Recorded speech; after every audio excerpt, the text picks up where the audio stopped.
We often hear it said of some man that he just can't get himself together. What this means is that he is psychologically fragmented. Various parts of his personality are split off from each other. A man who cannot get it together is a man who has probably not had the opportunity to undergo ritual initiation into the deep structures of manhood. He remains a boy, not because he wants to, but because no one has shown him the way to transform his boy energies into man energies. No one has led him into direct and healing experiences of the inner world of the masculine potentials. It can be said that life's perhaps most fundamental dynamic is the attempt to move from a lower form of experience and consciousness to a higher or deeper level of consciousness, from a diffuse identity to a more consolidated and structured identity. All of human life at least attempts to move forward along these lines. We seek initiation into adulthood, into adult responsibilities and duties toward ourselves and others, into adult joys and adult rights, and into adult spirituality. Tribal societies had highly specific notions about adulthood, both masculine and feminine, and how to get to it. And they had ritual processes to enable their children to achieve what we would call calm, secure maturity. Our own culture has pseudo-rituals instead. There are many pseudo-initiations for men in our culture. Conscription into the military is one. The gangs of our major cities are another manifestation of pseudo-initiation, and so are the prison systems, which, in large measure, are run by gangs.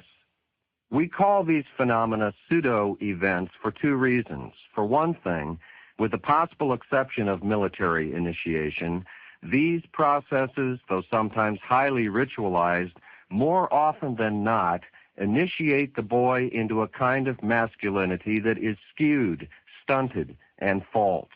It is a patriarchal manhood, one that is abusive of others and often of oneself.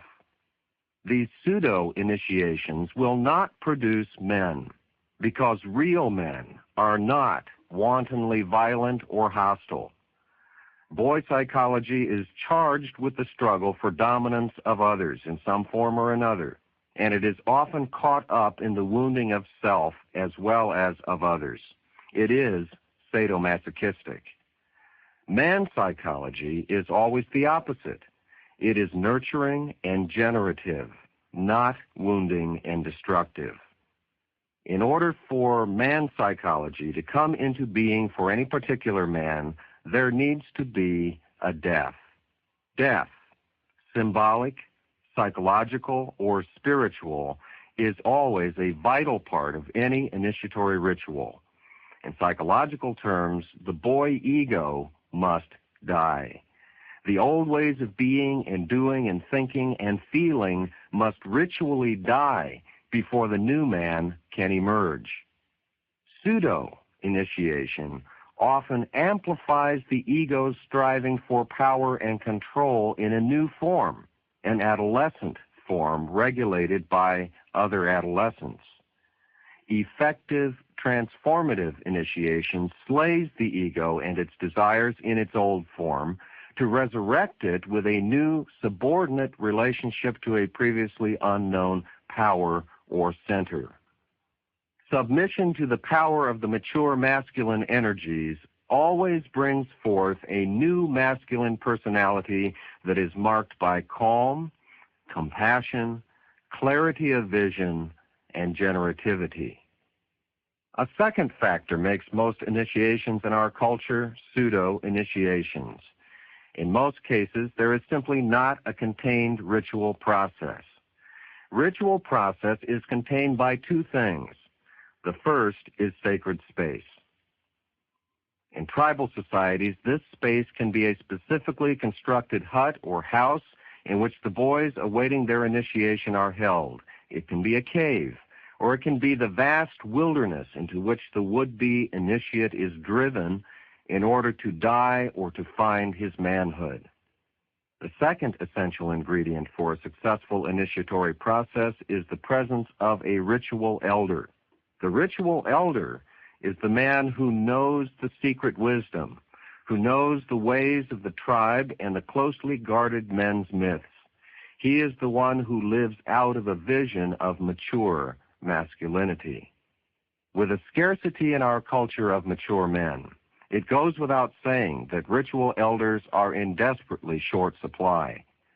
Thus, pseudo-initiations remain skewed toward the reinforcement of boy psychology. The crisis in mature masculinity is very much upon us. Lacking adequate models of mature men, and lacking the societal cohesion and institutional structures for actualizing ritual process, it's every man for himself. And most of us fall by the wayside with no idea what went wrong in our strivings. We just know we are anxious, on the verge of feeling impotent, helpless, frustrated, put down, unloved, and unappreciated, often ashamed of being masculine. Many of us seek the generative, affirming, and empowering father, though most of us don't know it. The father who, for most of us, never existed in our lives and won't appear, no matter how hard we try to make him appear. However, as students of human mythology and as Jungians, we believe there is good news. It's this good news for men, as well as for women, that we want to share. Those of us who've been influenced by the thinking of the great Swiss psychologist Carl Jung have great reason to hope that the external deficiencies we have encountered in the world as would-be men, for instance, the absent father, the scarcity of ritual elders, can be corrected. And we have not only hope, but experience as clinicians and as individuals of inner resources not imagined by psychology before Jung. It is our experience that deep within every man are blueprints, what we can also call the hard wiring for the calm and positive, mature masculine. Jungians refer to these masculine potentials as archetypes. Jung and his successors have found that on the level of the deep unconscious, the psyche of every person is grounded in what Jung called the collective unconscious, made up of instinctual patterns and energy configurations probably inherited genetically throughout the generations of our species. These archetypes provide the very foundations of our behaviors, our thinking, our feeling, and our characteristic human reactions. They are the image makers that artists and poets and religious prophets are so close to. Jung related them directly to the instincts in other animals. The existence of the archetypes is well documented by mountains of clinical evidence from the dreams and daydreams of patients and from careful observation of entrenched patterns of human behavior. It is also documented by in-depth studies of mythology the world over. Again and again, we see the same essential figures appearing in folklore and mythology, and these just happen to appear also in the dreams of people who have no knowledge of these fields. The dying, resurrecting young God, for example, is found in the myths of such diverse peoples as Christians, Muslim Persians, ancient Sumerians, and modern Native Americans, as well as in the dreams of those undergoing psychotherapy. The evidence is great that there are underlying patterns that determine human cognitive and emotional life. These blueprints appear to be great in number, and they manifest themselves as both male and female. There are archetypes that pattern the thoughts and feelings and relationships of women, and there are archetypes that pattern the thoughts and feelings and relationships of men. In addition, Jungians have found that in every man there is a feminine sub-personality called the anima, made up of the feminine archetypes. And in every woman, there is a masculine subpersonality called the animus, made up of the masculine archetypes. All human beings can access the archetypes to a greater or lesser degree. We do this, in fact, in our interrelating with one another. This whole field is being actively discussed and continually revised as our knowledge about the inner instinctual human world moves forward. We are just beginning to sort out in a systematic way the inner human world that has always manifested itself to us in myth, ritual, dreams, and visions. The field of archetypal psychology is in its infancy. We want to show men how they can access these positive archetypal potentials for their own benefit and for the benefit of all those around them, maybe even for the planet. The drug dealer, the ducking and diving political leader, the wife beater, the chronically crabby boss, the hotshot junior executive, the unfaithful husband, the company yes man, the indifferent graduate school advisor, the holier-than-thou minister, the gang member, the father who can never find the time to attend his daughter's school programs, the coach who ridicules his star athletes, the therapist who unconsciously attacks his client's shining and seeks a kind of gray normalcy for them, the yuppie. All these men have something in common.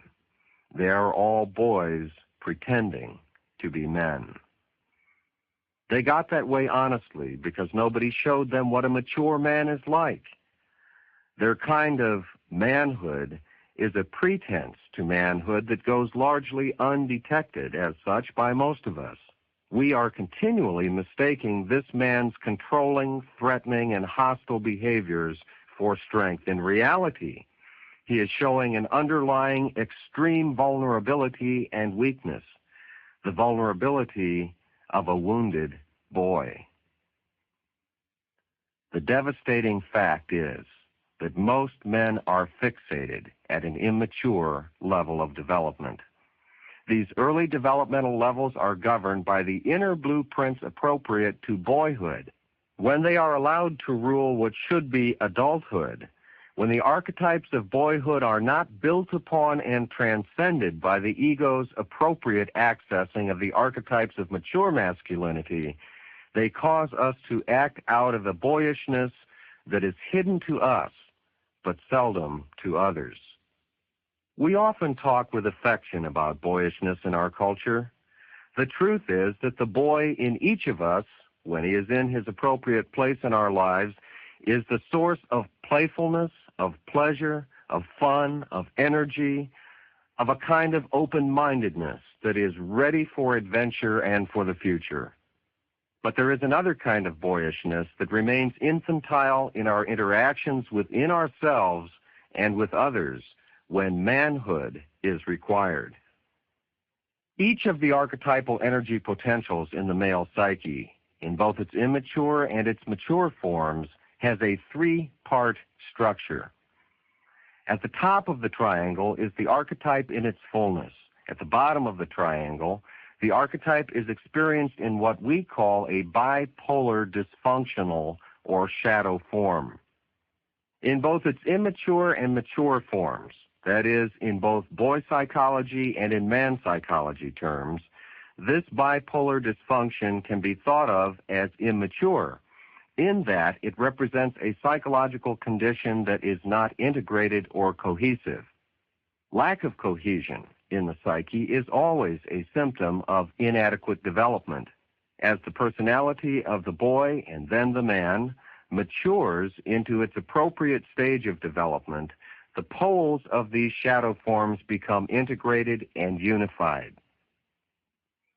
Some boys seem more mature than others. They are accessing, no doubt unconsciously, the archetypes of boyhood more fully than are their peers. These boys have achieved a level of integration and inner unity that others have not. Other boys may seem more immature, even taking into account the natural immaturity of boyhood. For example, It is right for a boy to feel the heroic within himself, to see himself as a hero. But many boys cannot do this and become caught in the bipolar shadow forms of the hero, the grandstander bully, or the coward. Different archetypes come online at different developmental stages.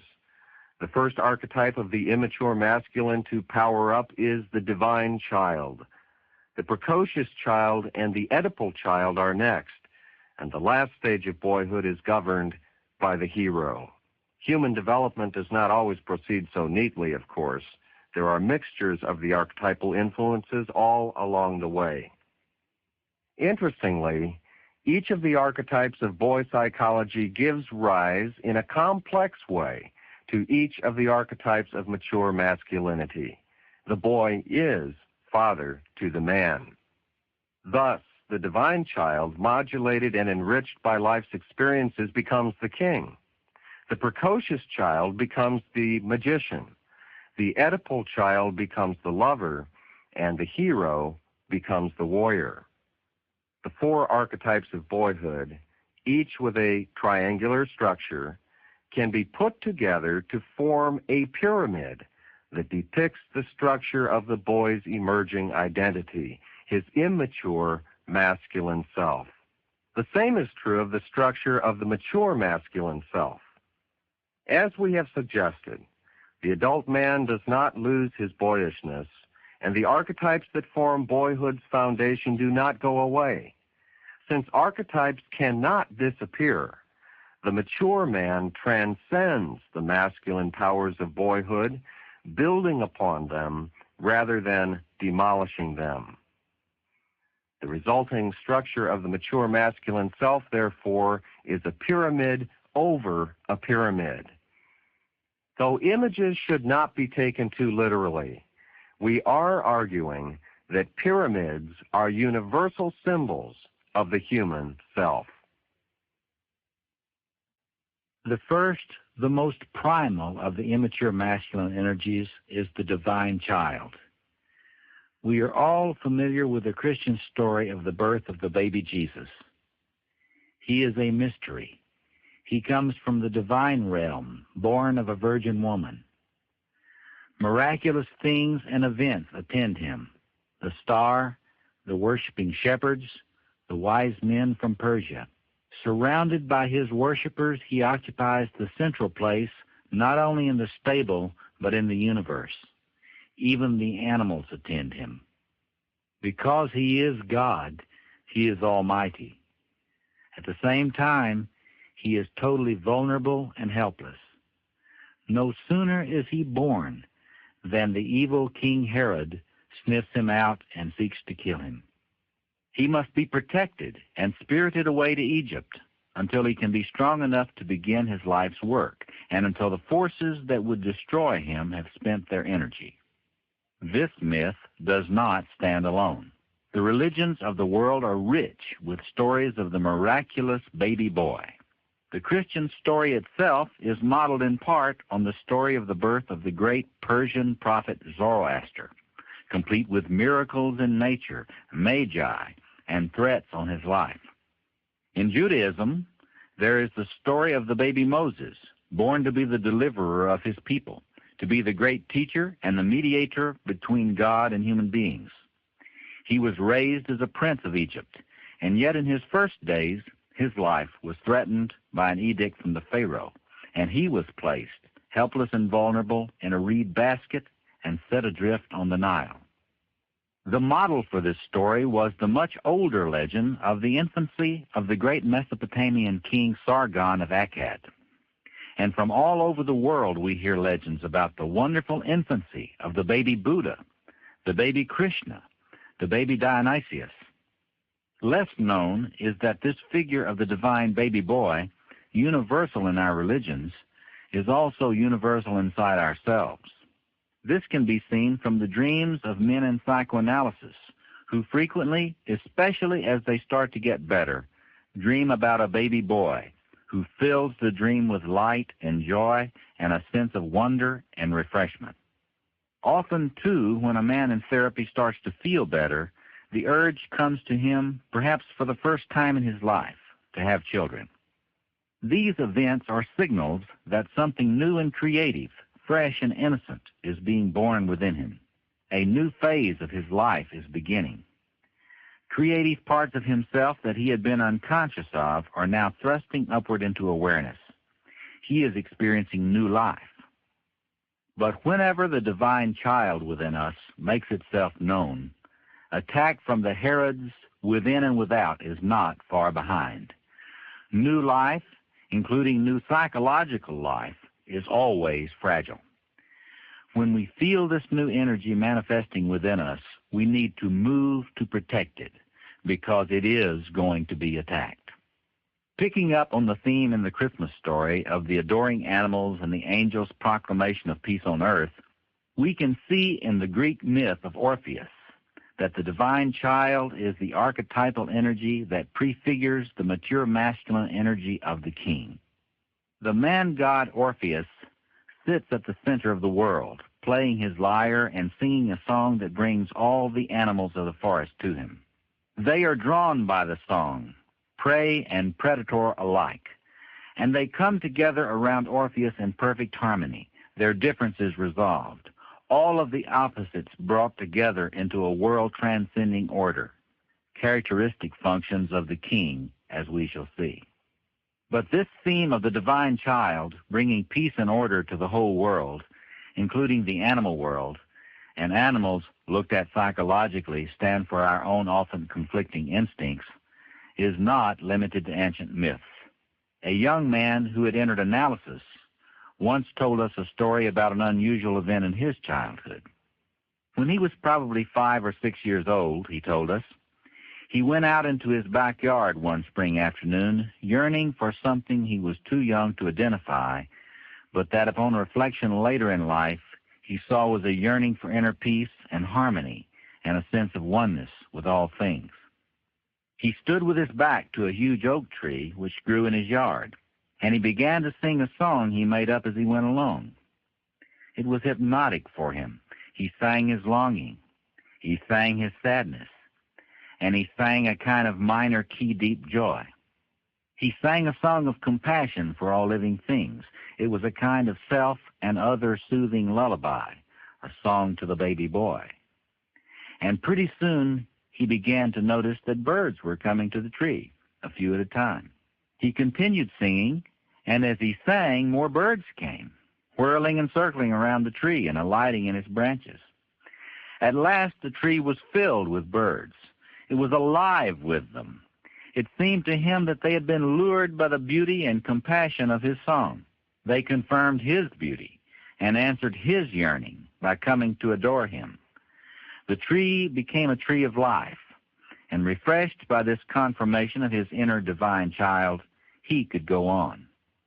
The divine child archetype that appears in our myths as Orpheus, as Christ, as the infant Moses, and as various figures in the myths of many religions, in the dreams of men undergoing therapy, and in the actual experiences of boys, appears to be in the hardwiring of us all. We seem to be born with it. It goes by many names and is evaluated differently by the different schools of psychology. Usually, psychologists condemn it and, in effect, try to disconnect their clients from it. The important thing is to see that the divine child is built into us as a primal pattern of the immature masculine. For Jungians, this divine child within us is the source of life. It possesses magical, empowering qualities, and getting in touch with it produces an enormous sense of well-being, enthusiasm for life, and great peace and joy, as it did for the young boy under the oak tree. At the top of the triangular archetypal structure, we experience the divine child, who renews us and keeps us young at heart. At the base of the triangle, we experience what we call the high chair tyrant and the weakling prince. The high chair tyrant is epitomized by the image of little Lord Fauntleroy sitting in his high chair, banging his spoon on the tray, and screaming for his mother to feed him, kiss him, and attend him. Like a dark version of the Christ child, He is the center of the universe. Others exist to meet his all-powerful needs and desires, but when the food comes, it often does not meet his specifications. It's not good enough. It's not the right kind. It's too hot or too cold, too sweet or too sour. So he spits it on the floor or throws it across the room. If he becomes sufficiently self-righteous, no food, no matter how hungry he is, will be adequate. And if his mother picks him up after failing him so completely, he will scream and twist and reject her advances because they were not offered at exactly the right moment. The high-chair tyrant hurts himself with his grandiosity, the limitlessness of his demands, because he rejects the very things he needs for life, food and love.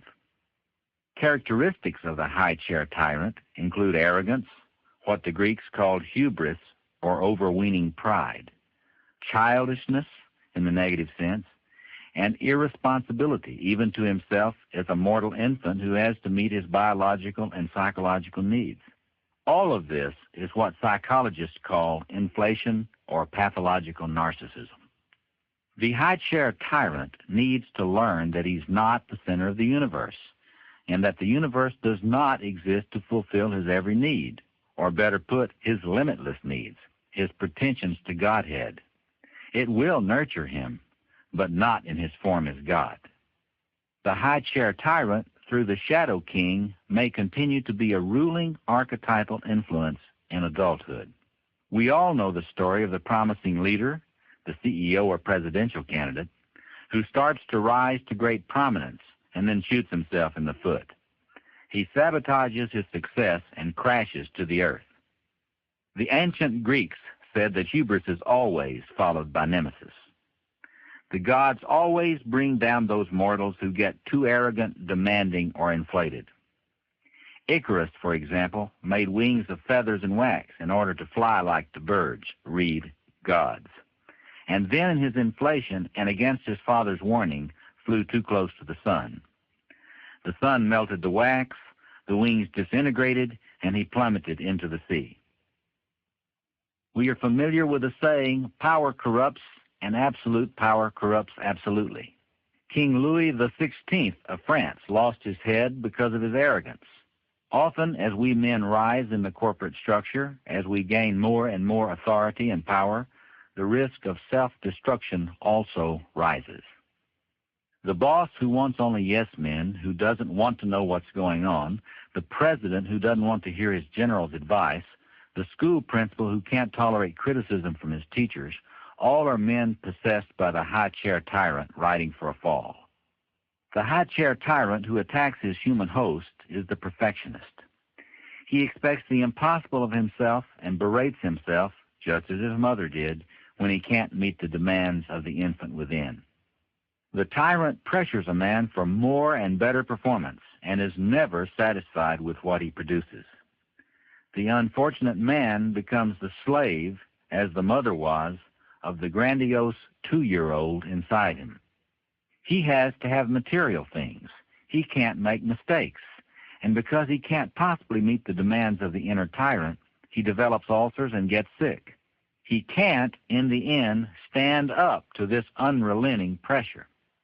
We men often deal with the tyrant by finally having a heart attack. We go on strike against him.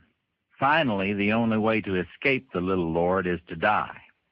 When the high-chair tyrant cannot be brought under control, he will manifest in a Stalin, Caligula, or Hitler, all malignant sociopaths.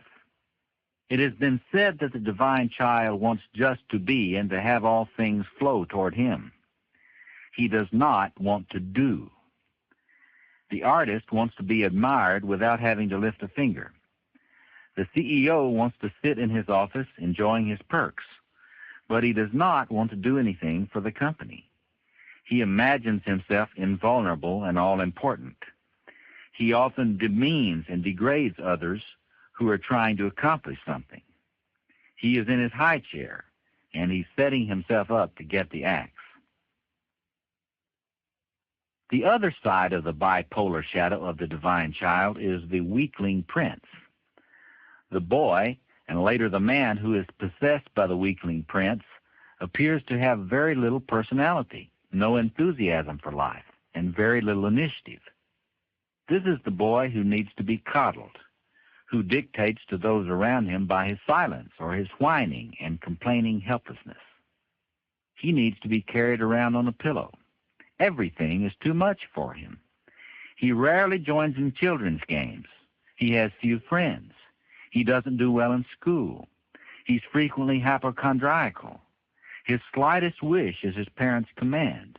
The entire family system revolves around his comfort.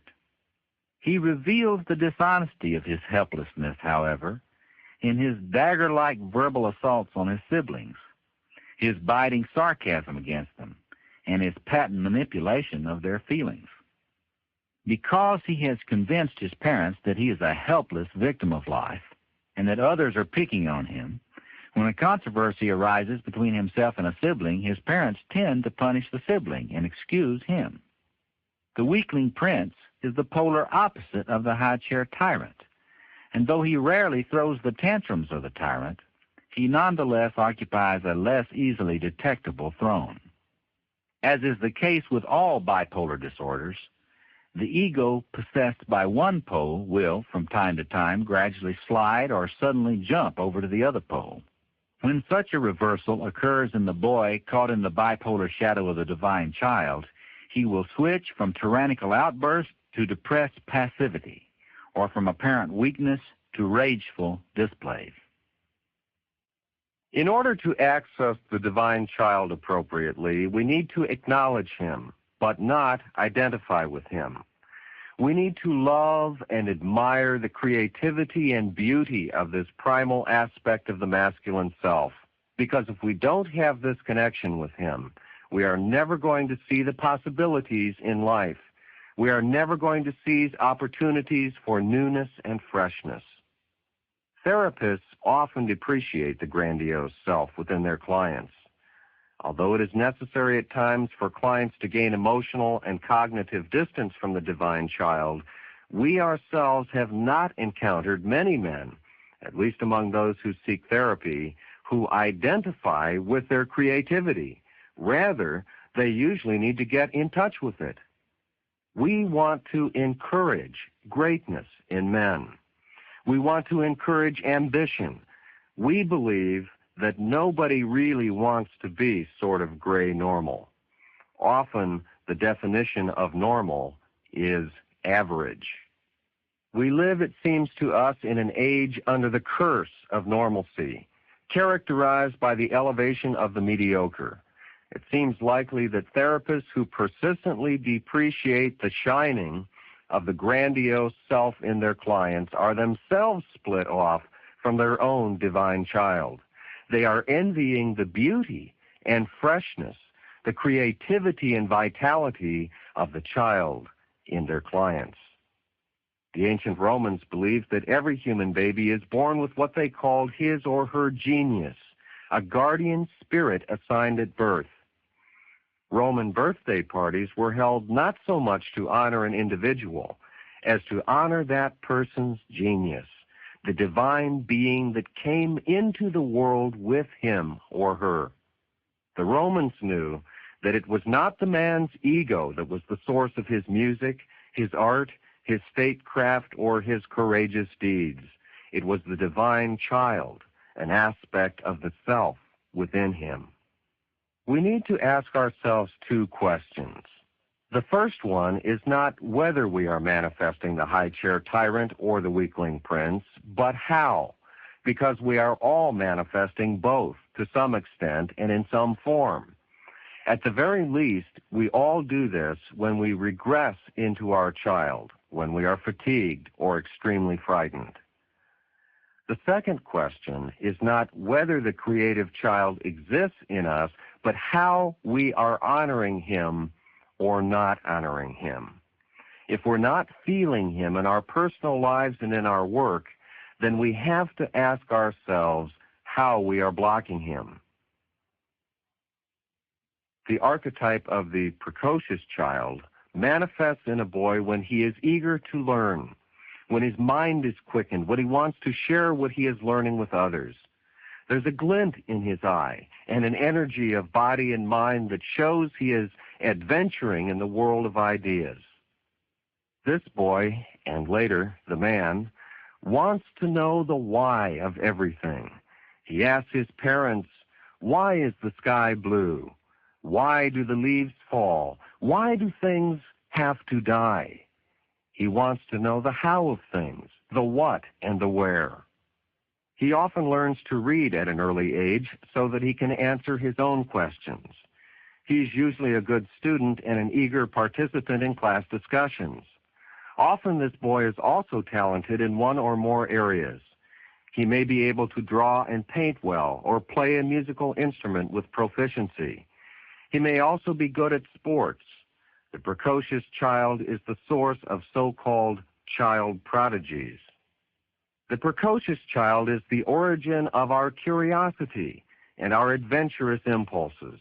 He urges us to be explorers and pioneers of the unknown, the strange and mysterious. He causes us to wonder at the world around us and the world inside of us. A boy for whom the precocious child is a powerful influence wants to know what makes other people tick as well as what makes himself tick. He wants to know why people act the way they do, why he has the feelings he has. He tends to be introverted and reflective, and he is able to see the hidden connections in things. He can achieve cognitive detachment from the people around him long before his peers are able to accomplish this. Though introverted and reflective, he is also extroverted and eagerly reaches out to others to share his insights and his talents with them. The precocious child in a man keeps his sense of wonder and curiosity alive, stimulates his intellect, and moves him in the direction of the mature magician. The bipolar shadow of the precocious child, like all the shadow forms of the archetypes of the immature masculine, can be carried over into adulthood, where it causes would-be men to manifest inappropriate infantilism in their thoughts, feelings, and behaviors. The know-it-all trickster is, as the name implies, that immature masculine energy that plays tricks of a more or less serious nature in one's own life and on others. He is expert at creating appearances and then selling us on those appearances. He seduces people into believing him, and then he pulls the rug out from under them. He gets us to believe in him, to trust him, and then he betrays us and laughs at our misery. He is the practical joker, adept at making fools of us. He is a manipulator. The know-it-all is that aspect of the trickster in a boy or man that enjoys intimidating others. The boy or man, under the power of the know-it-all, shoots off his mouth a lot. He's always got his hand up in class, not because he wants to participate in the discussion, but because he wants his classmates to understand that he is more intelligent than they are. The boy or man, under the power of the know-it-all, makes many enemies. He is verbally abusive of others, whom he regards as his inferiors. As a result, in grade school, he can often be found on the bottom of a pile of angry boys who are whacking away at him. He comes away from these encounters with black eyes, but with a defiant conviction of his own superiority. The know-it-all man, who is still possessed by this infantile shadow form of the precocious child, is characteristically smug and often wears a cocky grin. He frequently dominates conversations, turning friendly discussions into lectures and arguments into diatribes. He depreciates those who don't know what he knows or who hold opinions that differ from his. Because the trickster is the umbrella complex under which the know-it-all operates, the man caught in this infantile influence is usually deceiving others and perhaps himself as well about the depth of his knowledge or the level of his importance. But he also has a positive side. He is very good at deflating egos, our own and those of others, and often we need deflating. He can spot in an instant when and in exactly what way we are inflated and identified with our own grandiosity, and he goes for it in order to reduce us to human size and expose to us all our frailties. How does the trickster work? Let's say you are preparing to give what you regard as the most brilliant presentation of your life. You're so proud of your special insights. You sit down at the computer and order it to print out the notes you had put into it earlier, and the printer doesn't work. Your own inner trickster has tricked you. Or you're going to make an appearance at an important function. You're timing it so that you know everyone will be waiting for you just for a few minutes, just long enough for them to realize how important you are. You go to the car at last, preparing to make your triumphal journey, and you can't find your keys. There they are, locked in the car, still in the ignition. Hubris leads to nemesis. This is how the trickster works against us, and in the long run, perhaps, for us. But he works through us against others, too. Maybe you're the practical joker, mercilessly hounding others with your pranks until someone does you one better, and you are forced to realize how much it hurts. We need to understand this immature energy.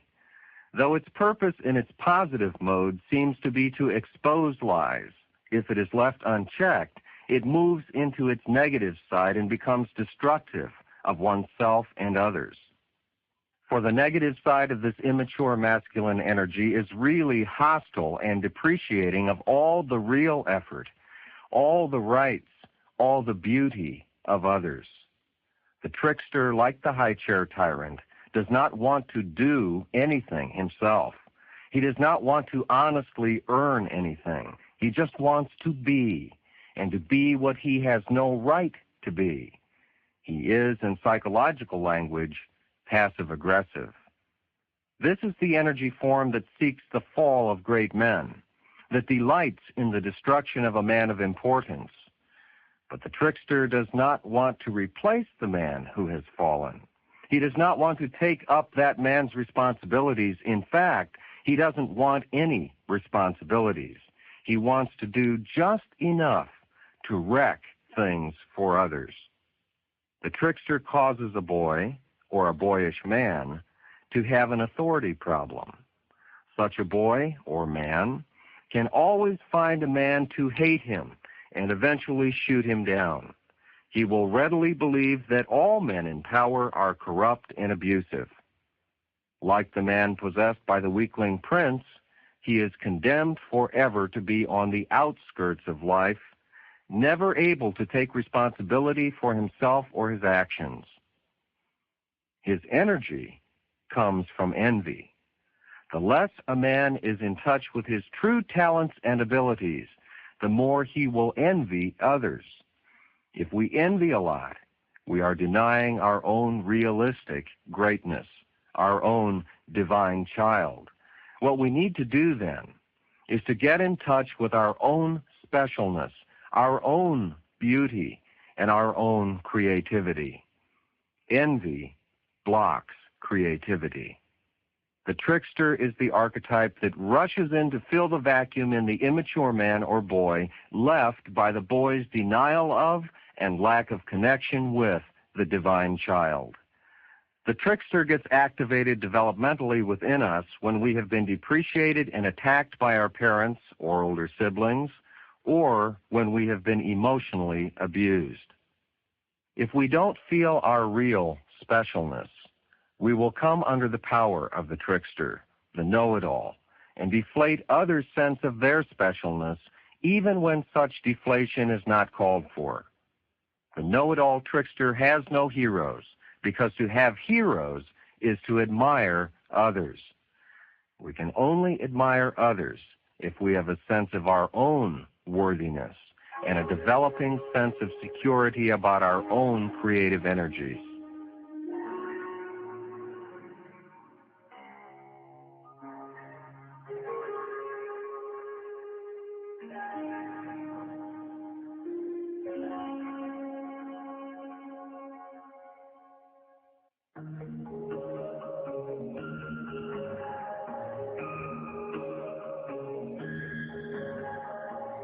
The boy or man who is under the power of the other pole of the dysfunctional shadow of the precocious child, the naive dummy, like the weakling prince, lacks personality, vigor, and creativity. He seems unresponsive and dull. He can't seem to learn his multiplication tables, count change, or tell time. He is frequently labeled a slow learner. In addition, he lacks a sense of humor and frequently seems to miss the point of jokes. He may appear to be physically inept as well. His coordination is off, so he often becomes the butt of ridicule and contempt when he fumbles the ball on the playing field or strikes out in the last of the ninth. This boy may also appear to be naive. He is, or seems to be, the last kid on the block to learn about the birds and the bees. The dummy's ineptitude, however, is frequently less than honest.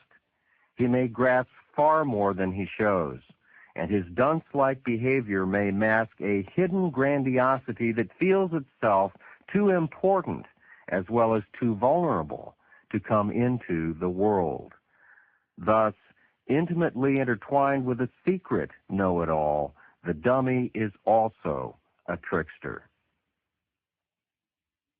All the immature masculine energies are overly tied, one way or another, to mother, and are deficient in their experience of the nurturing and mature masculine.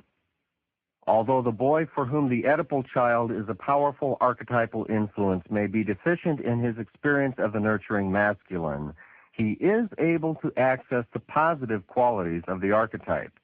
He is passionate and has a sense of wonder and a deep appreciation for connectedness with his inner depths, with others, and with all things. He is warm, related, and affectionate. He also expresses through his experience of connectedness to the mother, the primal relationship for almost all of us, the origins of what we call spirituality. His sense of the mystic oneness and mutual communion of all things comes out of his deep yearning for the infinitely nurturing, infinitely good, infinitely beautiful mother. This mother is not his real mother, his mortal mother. She is bound to disappoint him much of the time in his need for connectedness and perfect or infinite love and nurturing. Rather, the mother that he is sensing beyond his own, beyond all the beauty and feeling which the Greeks called eros in the things of the world, and that he is experiencing in the deep feelings and images of his inner life, is the great mother, the goddess in her many forms in the myths and legends of many peoples and cultures. The Oedipal child's shadow consists of the mama's boy and the dreamer. The mama's boy is, as we all know, tied to mama's apron strings. He causes the boy to fantasize about marrying his mother, about taking her away from his father.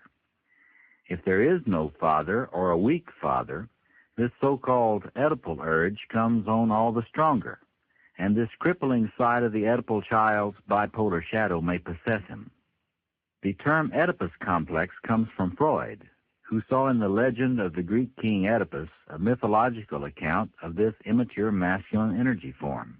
The story is familiar. King Laertes and his wife Jocasta had a baby boy whom they named Oedipus.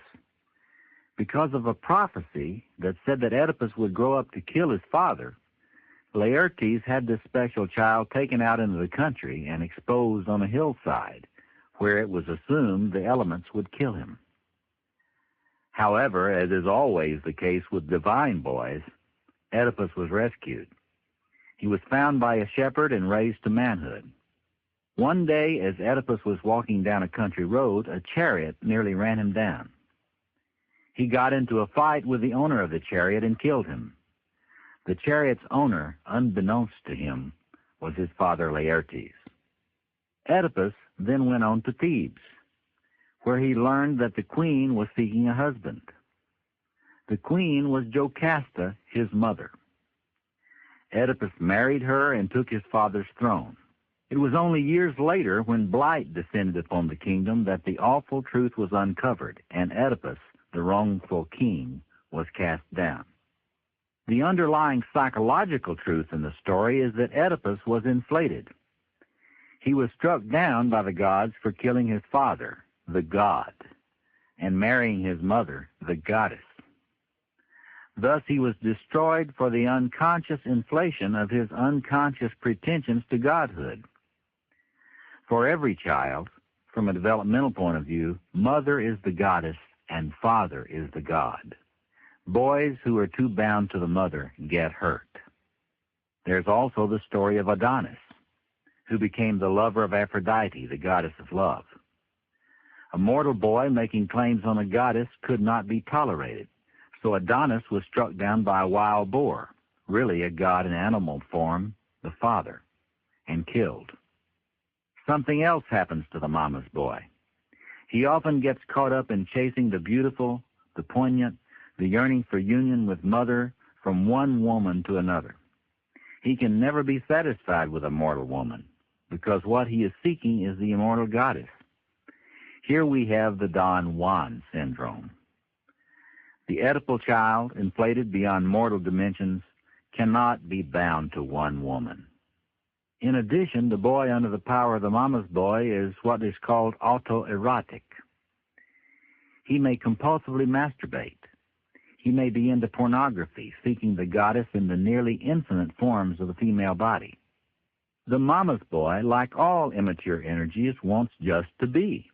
He does not want to do what it takes to actually have union with a mortal woman and to deal with all the complex feelings involved in an intimate relationship. He does not want to take responsibility. The other pole of the dysfunctional shadow of the Oedipal child is the dreamer. The dreamer takes the spiritual impulses of the Oedipal child to an extreme. Whereas the boy possessed by the mama's boy also shows signs of passivity, he at least actively seeks mother. The dreamer, however, causes the boy to feel isolated and cut off from all human relationships. For the boy who is under the spell of the dreamer, relationships are with intangible things and with the world of the imagination within him. As a consequence, while other children are playing, he may sit on a rock dreaming his dreams. He accomplishes little and appears withdrawn and depressed. Often his dreams tend to be melancholy on the one hand, or highly idyllic and ethereal on the other. The boy possessed by the dreamer, like a boy possessed by some of the other shadow poles, is less than honest, though his dishonesty is usually unconscious. His isolated, ethereal behavior may mask the hidden and opposite pole of the Oedipal child's shadow, the mama's boy. What this boy really shows in a roundabout way is his peak at failing to achieve possession of the mother. His grandiosity in seeking to possess the mother is hidden by the dreamer's depression. There is much confusion about the archetype of the hero. It is generally assumed that the heroic approach to life or to a task is the noblest, but this is only partly true. The hero is, in fact, only an advanced form of boy psychology, the most advanced form, the peak, actually, of the masculine energies of the boy, the archetype that characterizes the best in the adolescent stage of development. Yet it is immature, and when it is carried over into adulthood as the governing archetype, it blocks men from full maturity. If we think about the hero as the grandstander or the bully, this negative aspect becomes clearer. The boy or man under the power of the bully intends to impress others. His strategies are designed to proclaim his superiority and his right to dominate those around him. He claims center stage as his birthright. If ever his claims to special status are challenged, watch the ensuing rageful displays. He will assault those who question what they smell as his inflation with vicious verbal and often physical abuse. These attacks against others are aimed at staving off recognition of his underlying cowardice and his deep insecurity. The man still under the influence of this negative aspect of the hero is not a team player, he is a loner. He's a hotshot junior executive, salesman, revolutionary, stock market manipulator. He's the soldier who takes unnecessary risks in combat, and if he's in a position of leadership, requires the same of his men. The man who is possessed by the grandstander bully pole of the hero shadow has an inflated sense of his own importance and his own abilities. The hero begins by thinking that he is invulnerable, that only the impossible dream is for him, and that he can fight the unbeatable foe and win. But if the dream really is impossible, and if the foe really is unbeatable, then the hero is in for trouble. The sense of invulnerability, a manifestation of the grandstander bully and of the godlike pretensions of all these immature masculine energy forms, leaves the man under the influence of the shadow hero open to the danger of his own demise.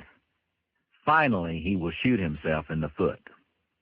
The heroic General George Patton, though immensely imaginative, creative, and inspiring to his troops, at least at times sabotaged himself with his risk-taking, his immature competition with the British General Montgomery, and his insightful but boyishly brash remarks. Rather than being assigned a mission for which his true talent qualified him, to head the Allied invasion of Europe, for instance, he was sidelined precisely because he was a hero and not fully a warrior. As is the case with the other immature masculine archetypes, the hero is overly tied to the mother. But the hero has a driving need to overcome her. He is locked in mortal combat with the feminine, striving to conquer it and to assert his masculinity. In the medieval legends about heroes and damsels, we are seldom told what happens once the hero has slain the dragon and married the princess. We don't hear what happened in their marriage because the hero, as an archetype, doesn't know what to do with the princess once he's won her. He doesn't know what to do when things return to normal.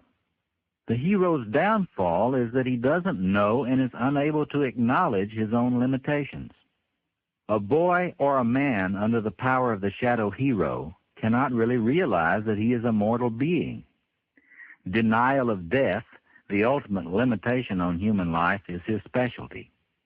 In this connection, we might think for a moment about the heroic nature of our Western culture. Its main business seems to be, as is often said, the conquest of nature, its use and manipulation. Pollution and environmental catastrophe are the increasingly obvious penalties for such a brash and immature project. The field of medicine operates on the usually unspoken assumption that disease and eventually death itself can be eliminated.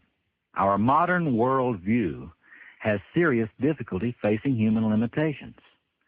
When we do not face our true limitations, we are inflated, and sooner or later our inflation will be called to account. The boy possessed by the coward, the other pole of the hero's bipolar shadow, shows an extreme reluctance to stand up for himself in physical confrontations. He will usually run away from a fight, perhaps excusing himself by claiming that it's more manly to walk away. But he will feel wretched in spite of his excuses. It is not only physical fights he will avoid, however.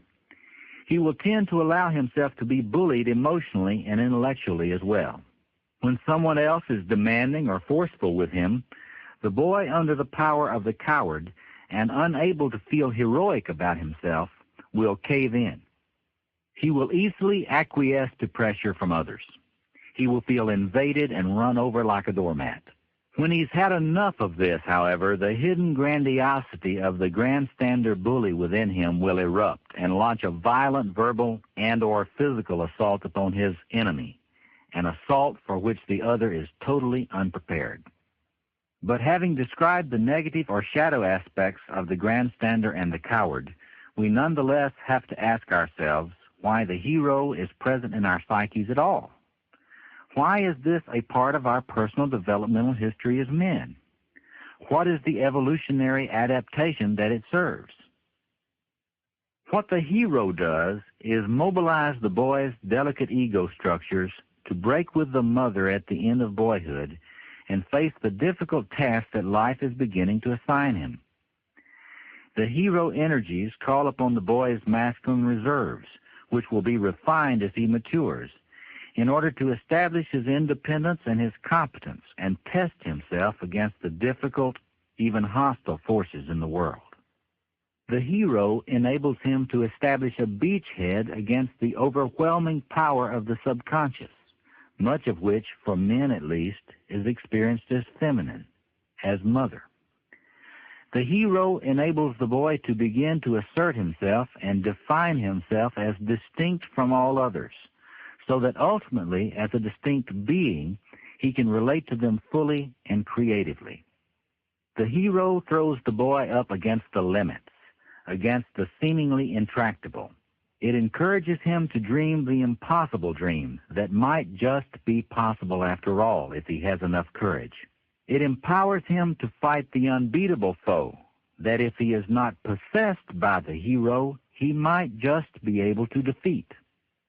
Once again, it is our position that all too often therapists, not to mention relatives, friends, co-workers, and people in positions of authority, attack, knowingly or unknowingly, the shining of the hero in men. Ours is an age of envy, in which laziness and self-involvement are the rule. Anyone who dares to stand above the crowd is dragged back down by his lackluster peers. We need a great rebirth of the heroic in our world. Every sector of human society, wherever that may be on the planet, seems to be slipping into chaos. Only a massive rebirth of courage in both men and women will rescue the world. Against enormous odds, the hero picks up his sword and charges into the heart of the abyss, into the mouth of the dragon, into the castle under the power of an evil spell. What is the end of the hero? Almost universally in legend and myth, he dies, is transformed into a god, and translated into heaven. We recall the story of Jesus' resurrection and ascension, or of Oedipus's final disappearance in a flash of light at Colonus, or Elijah's ascent into the sky in a fiery chariot. The death of the hero is the death of boyhood, of boy psychology, and it is the birth of manhood and man psychology. The death of the hero in the life of a boy or a man really means that he has finally encountered his limitations. He has met the enemy, and the enemy is himself. He has met his own dark side, his very unheroic side. He has fought the dragon and been burned by it. He has fought the revolution and drunk the dregs of his own inhumanity.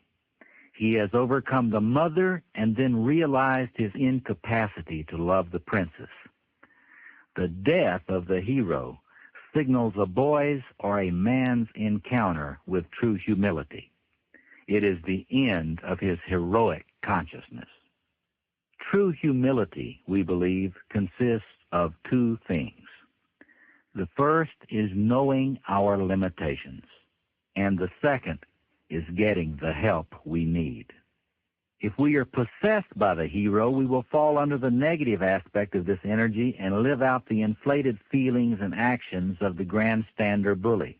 We will walk over others in our insensitivity and arrogance, and eventually we will self-destruct, ridiculed and cast out by others. If we are in the passive pole of the hero's bipolar shadow, possessed by the coward, we will lack the motivation to achieve anything of significance for human life. But if we access the hero energy appropriately, we will push ourselves up against our limitations. We will adventure to the frontiers of what we can be as boys, and from there, if we can make the transition, we will be prepared for our initiation into manhood. It is enormously difficult for a human being to develop to full potential. The struggle with the infantile within us exerts a tremendous gravitational pull against achieving that full adult potential. Nevertheless, we need to fight gravity by dint of hard labor, and to build the pyramids of first boyhood and then manhood that constitute the core structures of our masculine selves. The ancient Maya seldom destroyed earlier structures from their cities past. Like them, we do not want to demolish the pyramids of boyhood, for they were and will always remain generators of power and gateways to energy resources from our primordial past. But we need to get to work laying courses of stone over those old terraces and stairs. We need to build brick by brick toward the goal of mature masculinity.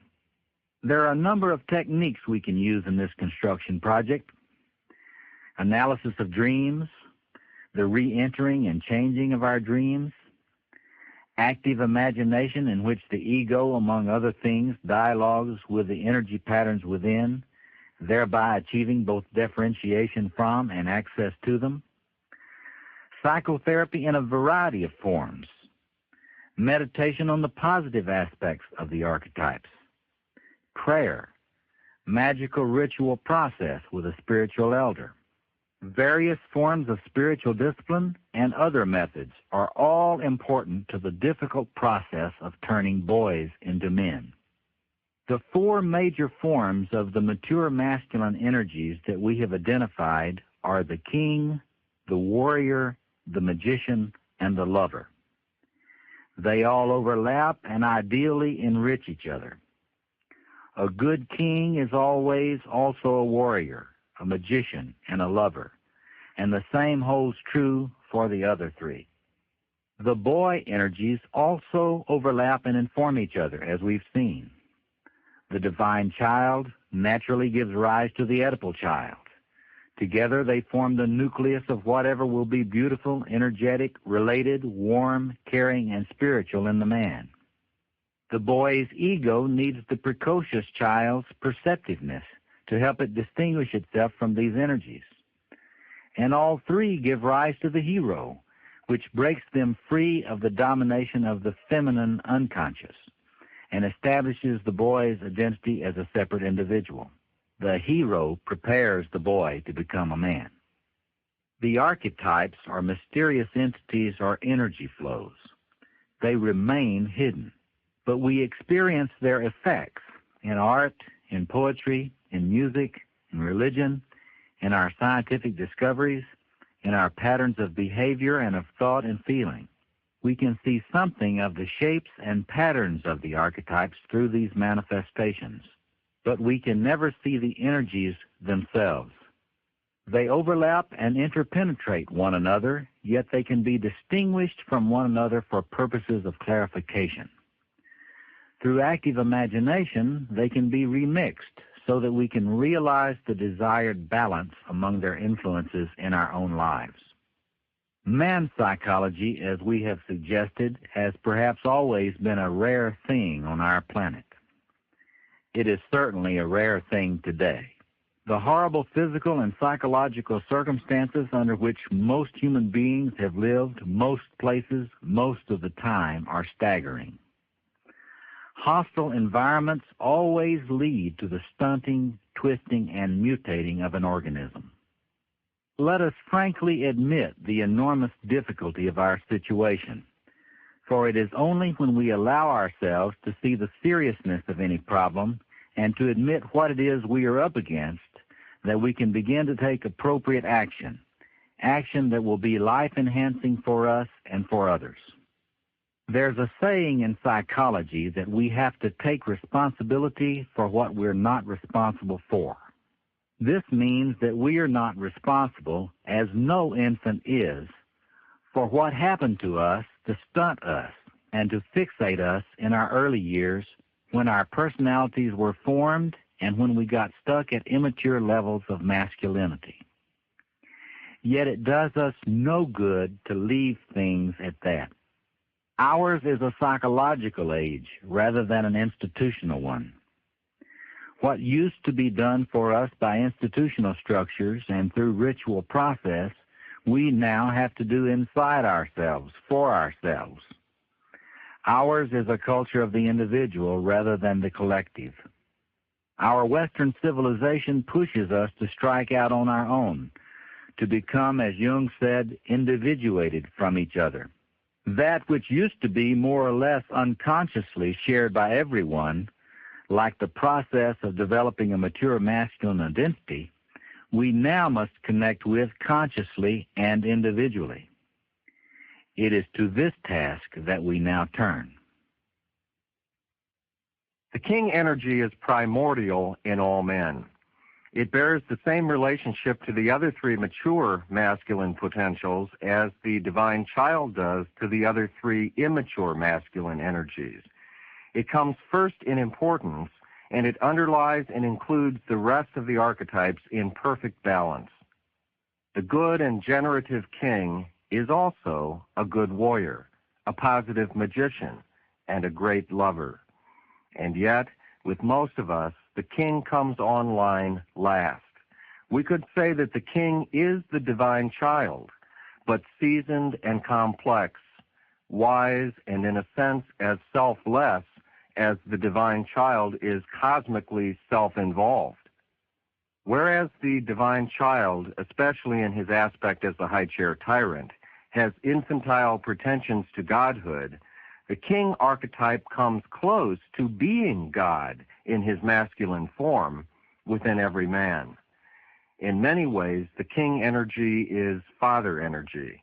It is our experience, however, that although the king underlies the father archetype, as Freud defined it, it is more extensive and more basic than the father.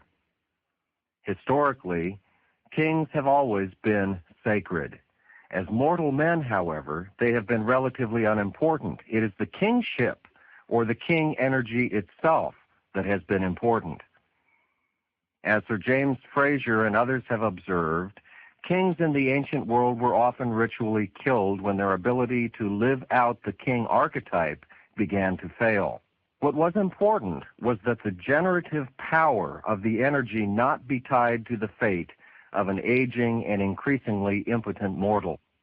With the raising up of the new king, the king energy was re-embodied, and the king as archetype was renewed in the lives of the people of the realm. In fact, the whole world was renewed. This pattern, the ritual killing and reviving, is what lies behind the Christian story of the death and resurrection of Christ, the Savior King. Earlier, we said that the death of the archetypes of boyhood, and especially of the hero, was the birth of the man, that the end of boy psychology is the beginning of man psychology. Two functions of king energy make this transition from boy psychology to man psychology possible. The first of these is ordering. The second is the providing of fertility and blessing. Like the divine child, the good king is at the center of the world. He sits on his throne on the central mountain, or on the primeval hill, as the ancient Egyptians called it. And from this central place, all of creation radiates in geometrical form out to the very frontiers of the realm. World is defined as that part of reality that is organized and ordered by the king. What is outside the boundaries of his influence is non-creation, chaos, the demonic, and non-world. In conjunction with his ordering function, the second vital good that the king energy manifests is fertility and blessing. As the mortal king went, so did the realm, both its order and fertility. If the king was lusty and vigorous sexually, the land would be vital. If he stayed healthy and strong, the crops would grow, the cattle would reproduce, the merchants would prosper, and many babies would be born to his people. Always, the king's culminating, ordering, generative act was to marry the land in the form of his primary queen. It was only in creative partnership with her that he could assure every kind of bounty for his kingdom. It was the royal couple's duty to pass their creative energies on to the kingdom in the form of children. The kingdom would mirror the royal generativity, which, let us remember, was at the center. As the center was, so would be the rest of creation. When a king became sick or weak or impotent, the kingdom languished. The rains did not come. The crops did not grow. The cattle did not reproduce. Drought would assault the land, and the people would perish. So the king was the earthly conduit from the divine world, the world of the king energy, to this world. He was the mediator between the mortal and the divine. He was the central artery, we might say, that allowed the blood of the life force to flow into the human world. It was not only fertility in an immediately physical sense, or generativity and creativity in a general sense, that came out of the second function of the king energy through the efficacy of ancient kings. It was also blessing. Blessing is a psychological or spiritual event. The good king always mirrored and affirmed those others who deserved it. He did this by seeing them, in a literal sense, in his audiences at the palace, and in the psychological sense of noticing them, knowing them in their true worth. He held audience primarily not to be seen, but to see, admire, and delight in his subjects, to reward them, and to bestow honors upon them. Being blessed has tremendous psychological consequences for us.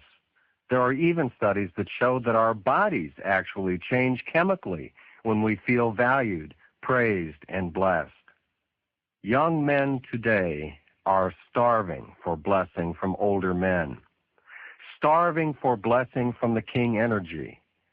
This is why they cannot, as we say, get it together. They need to be blessed. They need to be seen by the king, because if they are, something inside will come together for them. That is the effect of blessing. It heals and makes whole. That's what happens when we are seen and valued for our legitimate talents and abilities. Of course, many ancient kings, like many men in kingly positions today, fell far short of the ideal image of the good king. Yet this central archetype lives on independently of any one of us and seeks, through us, to come into our lives in order to consolidate, create, and bless. What can we say are the characteristics of the good king? Based on ancient myths and legends, what are the qualities of this mature masculine energy? The king archetype in its fullness possesses the qualities of order, of reasonable and rational patterning, of integration and integrity in the masculine psyche. It gives stability and centeredness. It brings calm. It brings maintenance and balance.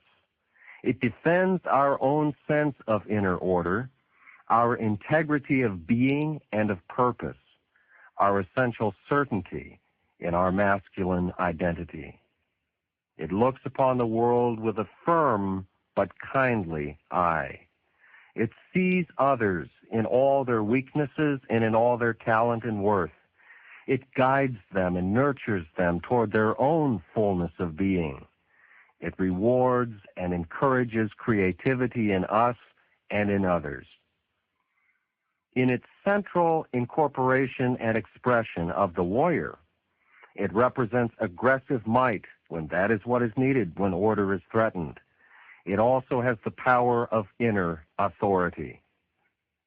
This is the energy that seeks peace and stability, orderly growth and nurturing for all people, and not only for all people, but for the environment, the natural world. The king cares for the whole realm and is the steward of nature as well as of human society. This is the energy manifested in ancient myths of the shepherd of his people and of the gardener and husbandman of the plants and animals in the kingdom. This is the voice that affirms the human rights of all, that minimizes punishment and maximizes praise. This is the voice from the center, the primeval hill within every man. Though most of us have experienced some of this energy of the mature masculine in our lives, perhaps within ourselves in moments when we felt very well integrated, calm and centered, most of us have to confess that we have experienced very little of the king energy in its fullness. We may have felt it in bits and pieces, but the sad fact is that this positive energy is disastrously lacking in the lives of most men. Mostly what we have experienced is what we are calling the shadow king. As in the case of all the archetypes, the king displays an active-passive bipolar shadow structure. We call the active pole of the shadow king the tyrant, and the passive pole the weakling. We can see the tyrant acting in the Christian story of the birth of Jesus. Soon after the Christ child is born, King Herod discovers the fact. He sends his soldiers to Bethlehem looking for the new king to kill it. Because Jesus is the divine child, he gets away in time. But Herod's soldiers kill every male child left in the town. Whenever the new is born, the Herod within us and in our outer lives will attack. The tyrant hates, fears, and envies new life because that new life, he senses, is a threat to his slim grasp on his own kingship. The tyrant king is not in the center and does not feel calm and generative. He is not creative, but only destructive. If he were secure in his own generativity and in his own inner order, his self-structures, he would react with delight at the birth of new life in his realm. The tyrant exploits and abuses others. He is ruthless, merciless, and without feeling when he is pursuing what he thinks is his own self-interest. His degradation of others knows no bounds. He hates all beauty, all innocence, all strength, all talent, all life energy. He does so because, as we've said, he lacks inner structure, and he is afraid, terrified really, of his own hidden weakness and his underlying lack of potency.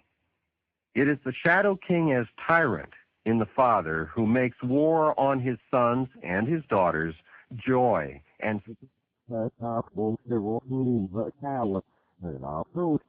newness of being and the life force surging through them, and he seeks to kill it. He does this with open verbal assaults and deprecation of their interests, hopes, and talents, or he does it alternately by ignoring their accomplishments, turning his back on their disappointments, and registering boredom and lack of interest when, for instance, they come home from school and present him with a piece of artwork or a good grade on a test. His attacks may not be limited to verbal or psychological abuse. Spankings may turn into beatings, and there may be sexual assaults as well. The father possessed by the tyrant may sexually exploit his daughters or even his sons' weakness and vulnerability. The tyrant king manifests in all of us at some time or another when we feel pushed to the limit, when we are exhausted, when we are getting inflated. But we can see it operating most of the time in certain personality configurations, most notably in the so-called narcissistic personality disorder. These people really feel that they are the center of the universe, although they aren't centered themselves, and that others exist to serve them. Instead of mirroring others, they insatiably seek mirroring from them. Instead of seeing others, they seek to be seen by them. The man possessed by the tyrant is very sensitive to criticism, and though putting on a threatening front, will at the slightest remark feel weak and deflated. He won't show you this, however. What you will see, unless you know what to look for, is rage. But under the rage is a sense of worthlessness, of vulnerability and weakness. For behind the tyrant lies the other pole of the king's bipolar shadow system, the weakling. If he can't be identified with the king energy, he feels he is nothing. The hidden presence of this passive pole explains the hunger for mirroring, for adore me, worship me, see how important I am, that we feel from so many of our superiors and friends. This explains their angry outbursts and their attacks on those they see as weak, that is, those upon whom they project their own inner weakling. The man possessed by the weakling lacks centeredness, calmness, and security within himself, and this also leads him into paranoia. The man possessed by the bipolar shadow king has much to fear, in fact, because his oppressive behaviors, often including cruelty, beg for an in-kind response from others. A defensive, hostile, get them before they get you paranoia is destructive of one's own character and that of others, and invites retaliation. We can readily see the tyrant's relationship to the high chair tyrant, rising as he does out of this infantile pattern. Grandiosity is normal in a certain way in the divine child. It is appropriate for the divine child, like the baby Jesus, to want and need to be adored, even by kings. What parents need to do, and this is very difficult, is give the divine child in their own child just the right amount of adoration and affirmation, so that they can let their human child down off the high chair easily, gradually into the real world, where gods cannot live as mortal humans. The parents need to help their human baby boy learn gradually not to identify with the divine child. If they adore him too much and don't help the baby boy's ego form outside of the archetype, then he may never get down from his high chair. Inflated with the power of the high chair tyrant, he will simply cross into adulthood thinking he is Caesar. If we challenge a person like this and say to him, "My God, you think you're Caesar?" he may very well say, "Yeah, what about it?" This is one way the Shadow King gets formed in men. The other way the Shadow King is formed is when the parents have abused the baby boy and attacked his grandiosity and gloriousness from the beginning. The grandiosity of the divine child, high chair tyrant, then gets split off and dropped into the boy's unconscious for safekeeping. The boy may, as a consequence, come under the power of the weakling prince. Later, when he is an adult and functioning primarily under the dominance of the weakling, under the enormous pressures of the adult world, his repressed grandiosity may explode to the surface, completely raw and primitive, completely unmodulated and very powerful. This is the man who seemed cool-headed and rational and nice, but who, once he's been promoted, suddenly becomes a different person, a little Hitler. This is the man for whom the saying, "Power corrupts, absolute power corrupts absolutely," is entirely accurate.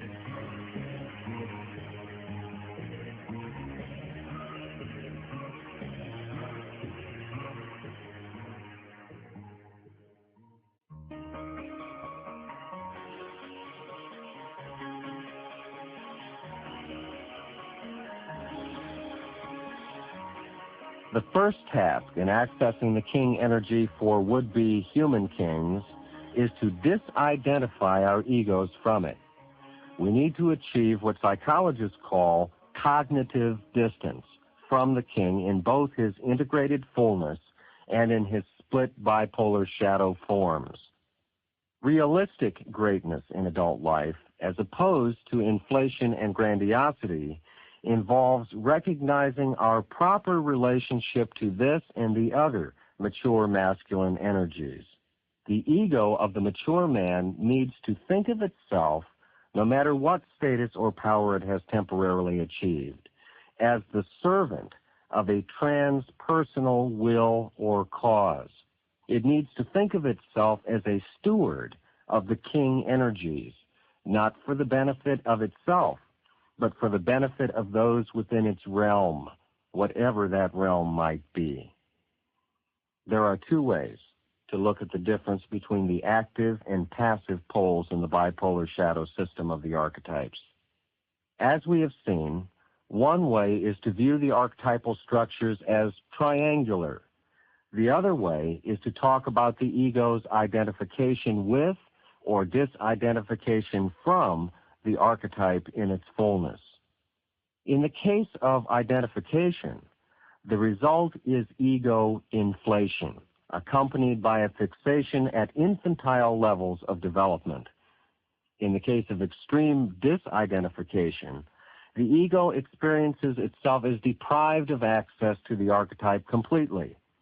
It is, in actuality, caught in the passive pole of the king's dysfunctional shadow. The ego feels starved for king energy. This sense of deprivation and lack of ownership of the sources of and motives for power are always features of the passive poles of the archetypes. The Shadow King as tyrant, because he arises according to this perspective, when the ego is identified with the king energy itself, has no transpersonal commitment. He is his own priority. The ego usurps the king's place and power. The other problem in accessing this energy arises when we have lost effective touch with the life-giving king altogether. In this case, we may fall into the category of the so-called dependent personality disorder, a condition in which we project the king energy within, which we do not experience as within us, onto some external person. We experience ourselves as impotent, as incapable of acting, incapable of feeling calm and stable, without the presence and the loving attention of that other person who is carrying our king energy projection for us. When we are out of touch with our own inner king and give the power of our lives to others, we may be courting catastrophe on a scale larger than the personal. Those we make our kings may lead us into lost battles, abuse in our families, the horrors of a Nazi Germany, or they may simply abandon us to our own underlying weakness. But when we are accessing the king energy correctly, as servants of our own inner king, we will manifest in our own lives the qualities of the good and rightful king, the king in his fullness. We will feel centered and calm and hear ourselves speak from an inner authority. We will have the capacity to mirror and to bless ourselves and others. We will have the capacity to care for others deeply and genuinely. We will have a sense of being a participant in creating a more just, calm, and creative world. We will have a transpersonal devotion not only to our families, our friends, our companies, our causes, our religions, but also to the world. We live in a time when people are generally uncomfortable with the warrior form of masculine energy, and for some good reasons. Women especially are uncomfortable with it because they have often been the most direct victims of it in its shadow form. Around the planet, warfare in our century has reached such monstrous and pervasive proportions that aggressive energy itself is looked upon with deep suspicion and fear. All we have to do is glance over the history of our species, a history which has been defined in large part by war. We see warrior traditions in nearly every civilization. In our century, the whole globe has been convulsed by 2 world wars. A third and final one, despite the recent East-West thaw, still hangs over our heads. Some psychologists see human aggressiveness emerging out of infantile rage, the child's natural reaction to abuse on a massive scale. We believe there's much truth to this view, especially in the light of the prevalence of what we will be calling the shadow warrior. But we believe that the warrior should not be identified with human rage in any simple way, quite the opposite. We also believe that this masculine energy form persists because the warrior is a basic building block of masculine psychology. It is true that warrior energy often goes awry. When this happens, the results are devastating. but we still have to ask ourselves why it is so present within us. What is the warrior's function in the evolution of human life? And what is his purpose in the psyches of individual men? What are the warrior's positive qualities? And how can they help us in our personal lives and in our work? We have already mentioned aggressiveness as one of the warrior's characteristics. Aggressiveness is a stance toward life that rouses, energizes, and motivates. It pushes us to take the offensive and to move out of a defensive position about life's tasks and problems. Proper aggressiveness in the right circumstances strategically advantageous to the goal at hand, is already half the battle. How does the warrior know what aggressiveness is appropriate under the circumstances? He knows through clarity of thinking, through discernment. The warrior is always alert. He's always awake. He knows how to focus his mind and his body. As Don Juan, the Yaqui Indian warrior sorcerer in Carlos Castaneda's Journey to Ixfan, says, "A warrior knows what he wants, and he knows how to get it. As a function of his clarity of mind, he is a strategist and a tactician. He can evaluate his circumstances and then adapt himself to the situation. The warrior knows when he has the force to defeat his opponent by conventional means and when he must adopt an unconventional strategy. He accurately assesses his own strength and skill. Here is a difference between the warrior and the hero. The hero, as we've said, does not know his limitations. He is romantic about his invulnerability. The warrior, however, through his clarity of thinking, realistically assesses his capacities and his limitations in any given situation. The warrior traditions all affirm that in addition to training, what enables a warrior to reach clarity of thought is living with the awareness of his own imminent death. The warrior knows the shortness of life and how fragile it is.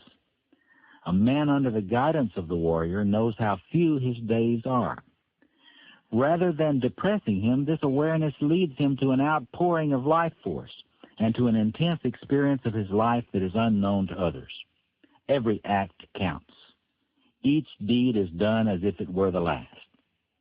This sense of the imminence of death energizes the man accessing the warrior energy to take decisive action. This means that he engages life. He never withdraws from it.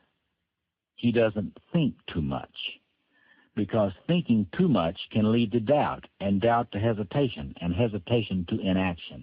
Inaction can lead to losing the battle. The man who is a warrior avoids self-consciousness as we usually define it. His actions become second nature. They become unconscious reflex actions, but they are actions he has trained for through the exercise of enormous self-discipline.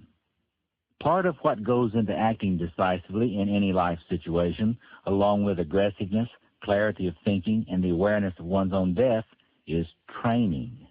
The warrior energy is concerned with skill, power, and accuracy, and with control, both inner and outer, psychological and physical. Unlike the hero's actions, the warrior's actions are never overdone, never dramatic for the sake of drama. The warrior never acts to reassure himself that he is as potent as he hopes he is. His control is first of all over his mind and his attitudes. If these are right, the body will follow.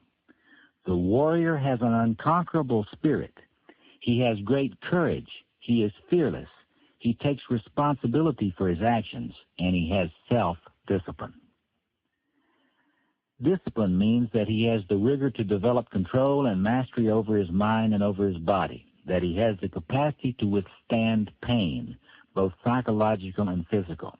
He is willing to suffer to achieve what he wants to achieve. The warrior energy also shows what we can call a transpersonal commitment.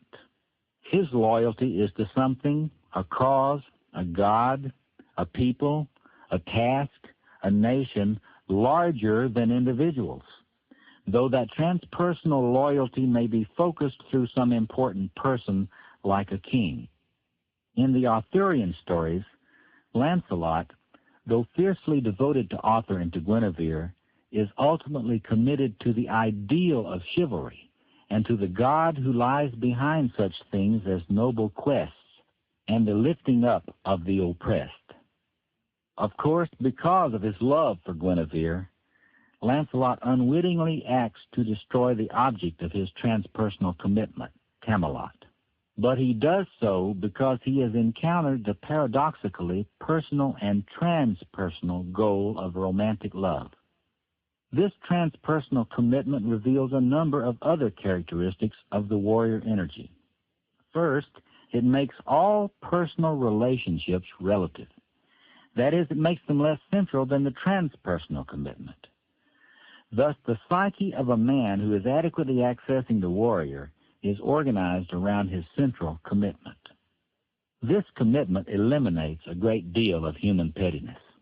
Living in the light of lofty ideals and spiritual realities such as God, democracy, freedom, or any other worthy transpersonal commitment so alters the focus of a man's life that petty squabbling and personal ego concerns no longer matter much. There is a story about a samurai attached to the household of a great lord. His lord had been murdered by a man from a rival house, and the samurai was sworn to avenge his lord's death.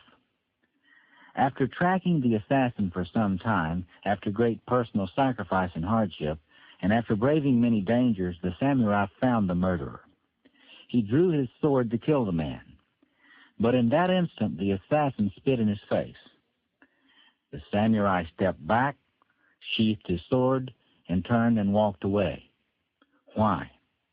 He walked away because he was angry that he had been spat on. He would have killed the assassin in that moment out of his own personal anger, not out of his commitment to the ideal his lord represented. His execution of the man would have been out of his ego and his own feelings, not out of the warrior within. So in order to be true to his warrior calling, he had to walk away and let the murderer live.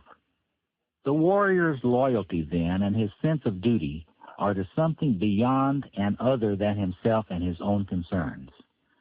The hero's loyalty, as we have seen, is really to himself, to impressing himself with himself and to impressing others. In this connection, too, the man accessing the warrior is ascetic. He lives a life exactly the opposite of most human lives. He lives not to gratify his personal needs and wishes or his physical appetites, but to bear the unbearable in the service of the transpersonal goal. We know the legends of the founders of the great faiths, Christianity and Buddhism. Jesus had to resist the temptations Satan pictured to him in the wilderness, and the Buddha had to endure his 3 temptations under the bo tree. These men were spiritual warriors. The man who is a warrior is devoted to his cause even unto death. This devotion to the transpersonal ideal or goal, even to the point of personal annihilation, leads a man to another of the warrior's characteristics. He is emotionally distant as long as he is in the warrior. This does not mean that the man accessing the warrior in his fullness is cruel, just that he does not make his decisions and implement them out of emotional relatedness to anyone or anything except his ideal. He is, as Don Juan says, unavailable or inaccessible. As he says, to be inaccessible means that you touch the world around you sparingly, with emotional detachment. This attitude is part of the clarity of the warrior's thinking, too. He looks at his tasks, his decisions, and his actions dispassionately and unemotionally. The warrior is often a destroyer, but the positive warrior energy destroys only what needs to be destroyed in order for something new and fresh, more alive and more virtuous to appear. Many things in our world need destroying: corruption, tyranny, oppression, injustice, obsolete and despotic systems of government, corporate hierarchies that get in the way of the company's performance, unfulfilling lifestyles and job situations. And in the very act of destroying, often the warrior energy is building new civilizations, new commercial, artistic, and spiritual ventures for humankind, new relationships. When the warrior energy is connected with the other mature masculine energies, something truly splendid emerges. When the warrior is connected with the king, he is consciously stewarding the realm, and his decisive actions, clarity of thinking, discipline, and courage are in fact creative and generative. The warrior's interface with the magician archetype is what enables him to achieve such mastery and control over himself. It is what allows him to channel and direct power to accomplish his goals. His relation to the lover energy gives the warrior compassion and a sense of connectedness with all things. The lover is the masculine energy that brings him back into relatedness with human beings in all their frailty and vulnerability. The lover makes the man under the influence of the warrior compassionate at the same time that he's doing his duty. When, however, the warrior is operating on his own, unrelated to these other archetypes, the results for the mortal man accessing even the positive warrior, the warrior in his fullness, can be disastrous. As we have said, the warrior in his pure form is emotionally detached. His transpersonal loyalty radically relativizes the importance of his human relationships. This is apparent in the warrior's attitude toward sex. Women for the warrior are not for relating to, for being intimate with. They are for fun. This attitude explains the prevalence of prostitutes around military camps. It also explains the horrific tradition of the raping of conquered women. Even if he has a family, the human warrior's devotion to other duties often leads to marital problems. This same thing occurs outside of the military in the relationships and families of men whose professions call for a great deal of transpersonal devotion and long hours of disciplined work and self-sacrifice. Ministers, doctors, lawyers, politicians, and many others often have emotionally devastating personal lives. Their wives and girlfriends often feel alienated and rejected, competing hopelessly with a man's true love, his work. In addition, these men, true to their warrior sexual attitudes, often have affairs with their nurses, staffers, receptionists, secretaries, and other women who admire from a safe, and sometimes not so safe, distance their masculine warrior proficiency and dedication. The warrior energy's detachment from human relationships leads to real problems, as we're suggesting. These problems become enormously hurtful and destructive to a man when he's caught in the warrior's bipolar shadow. In the movie The Great Santini, Robert Duvall plays a Marine fighter pilot who runs his family like a miniature Marine Corps. Most of his remarks and behavior toward his wife and children are deprecating, critical, commanding, and designed to put distance between him and the family members who keep trying to relate to him lovingly. The destructiveness of this way of relating eventually becomes so obvious to everyone, especially to the older son, that there can no longer be any hiding from the fact that Santini's sometimes violent behavior results from his own inability to be tender and genuinely intimate. The great Santini, under the power of the sadist, constantly has his emotional sword out, swinging at everyone. His daughters, who need to be treated like girls, not Marines, his oldest son, who needs his guidance and nurturing, and even his wife. Though detachment in itself is not necessarily bad, as we've said, it does leave the door open to the demon of cruelty. Because he is so vulnerable in this area of relatedness, the man under the influence of the warrior needs urgently to have his mind and his feelings under control, not repressed, but under control. Otherwise, cruelty will sneak in the back door when he's not looking. The warrior as avenging spirit comes into us when we are very frightened and very angry. A kind of bloodlust, as it is called, comes over men in the stressful situation of actual combat, as well as in other stressful life situations. Along with this passion for destruction and cruelty goes a hatred of the weak, of the helpless and vulnerable. We see this kind of sadism displayed in boot camp in the name of supposedly necessary ritual humiliation, designed to deprive recruits of their individuality and put them under the power of a transpersonal devotion. Far too often, the drill sergeant's motives are the motives of a sadistic warrior seeking to humiliate and violate the men put in his charge. It may seem at first unlikely But the sadistic warrior's cruelty is directly related to what is wrong with the hero energy. There are similarities between the shadow warrior and the hero. The shadow warrior carries into adulthood the adolescent insecurity, violent emotionalism, and the desperation of the hero as he seeks to make a stand against the overwhelming power of the feminine, which always tends to evoke the masochistic or cowardly pole of the hero's dysfunctional shadow. We don't have to look far to see this destructive warrior operating in our own lives. Sadly, we must acknowledge it in the workplace whenever a boss puts down, harasses, unjustly fires, or in many other ways mistreats his subordinates. We must also acknowledge the sadist in our homes and the appalling statistics of wife-beating and child abuse. Although we may all become vulnerable to the sadistic warrior at some time or another, there is a particular personality type that has this energy in spades. This is the compulsive personality disorder. Compulsive personalities are workaholics, constantly with their noses to the grindstone. They have a tremendous capacity to endure pain, and they often manage to get an enormous amount of work done. But what is driving their non-stop engines is deep anxiety, the hero's desperation. They have a very slim grasp on their own worthwhileness. They don't know what it is they really want, what they are missing and would like to have. They spend their lives attacking everything and everyone, their jobs, their life tasks before them, themselves, and others. In the process, they are eaten alive by the sadistic warrior and soon reach burnout. We all know these people. They are the managers who stay at the office long after everyone else has gone home. And when they do finally go home, they seldom have a good night's sleep. These are the ministers, social workers, therapists, the doctors and lawyers who work literally day and night trying to plug the physical and psychological holes in other people, sacrificing their own lives for the sake of saving others.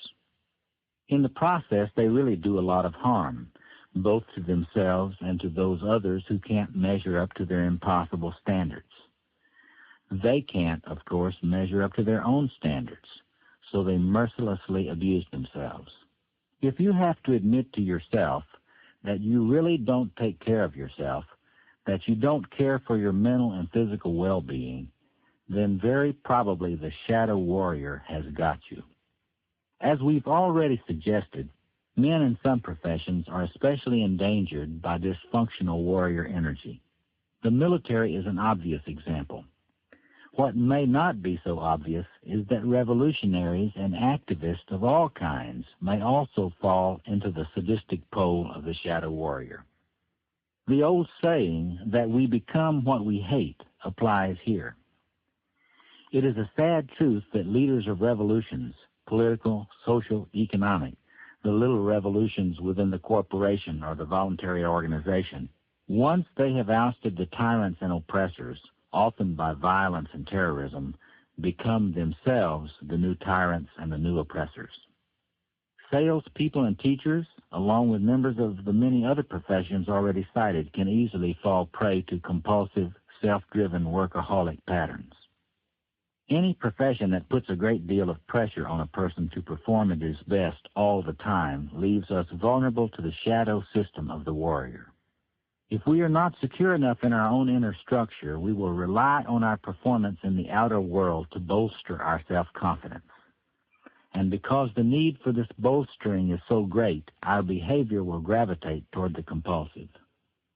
The man who becomes obsessed with succeeding has already failed. He is desperately trying to repress the masochist within him, yet he is already displaying masochistic and self-punishing behaviors.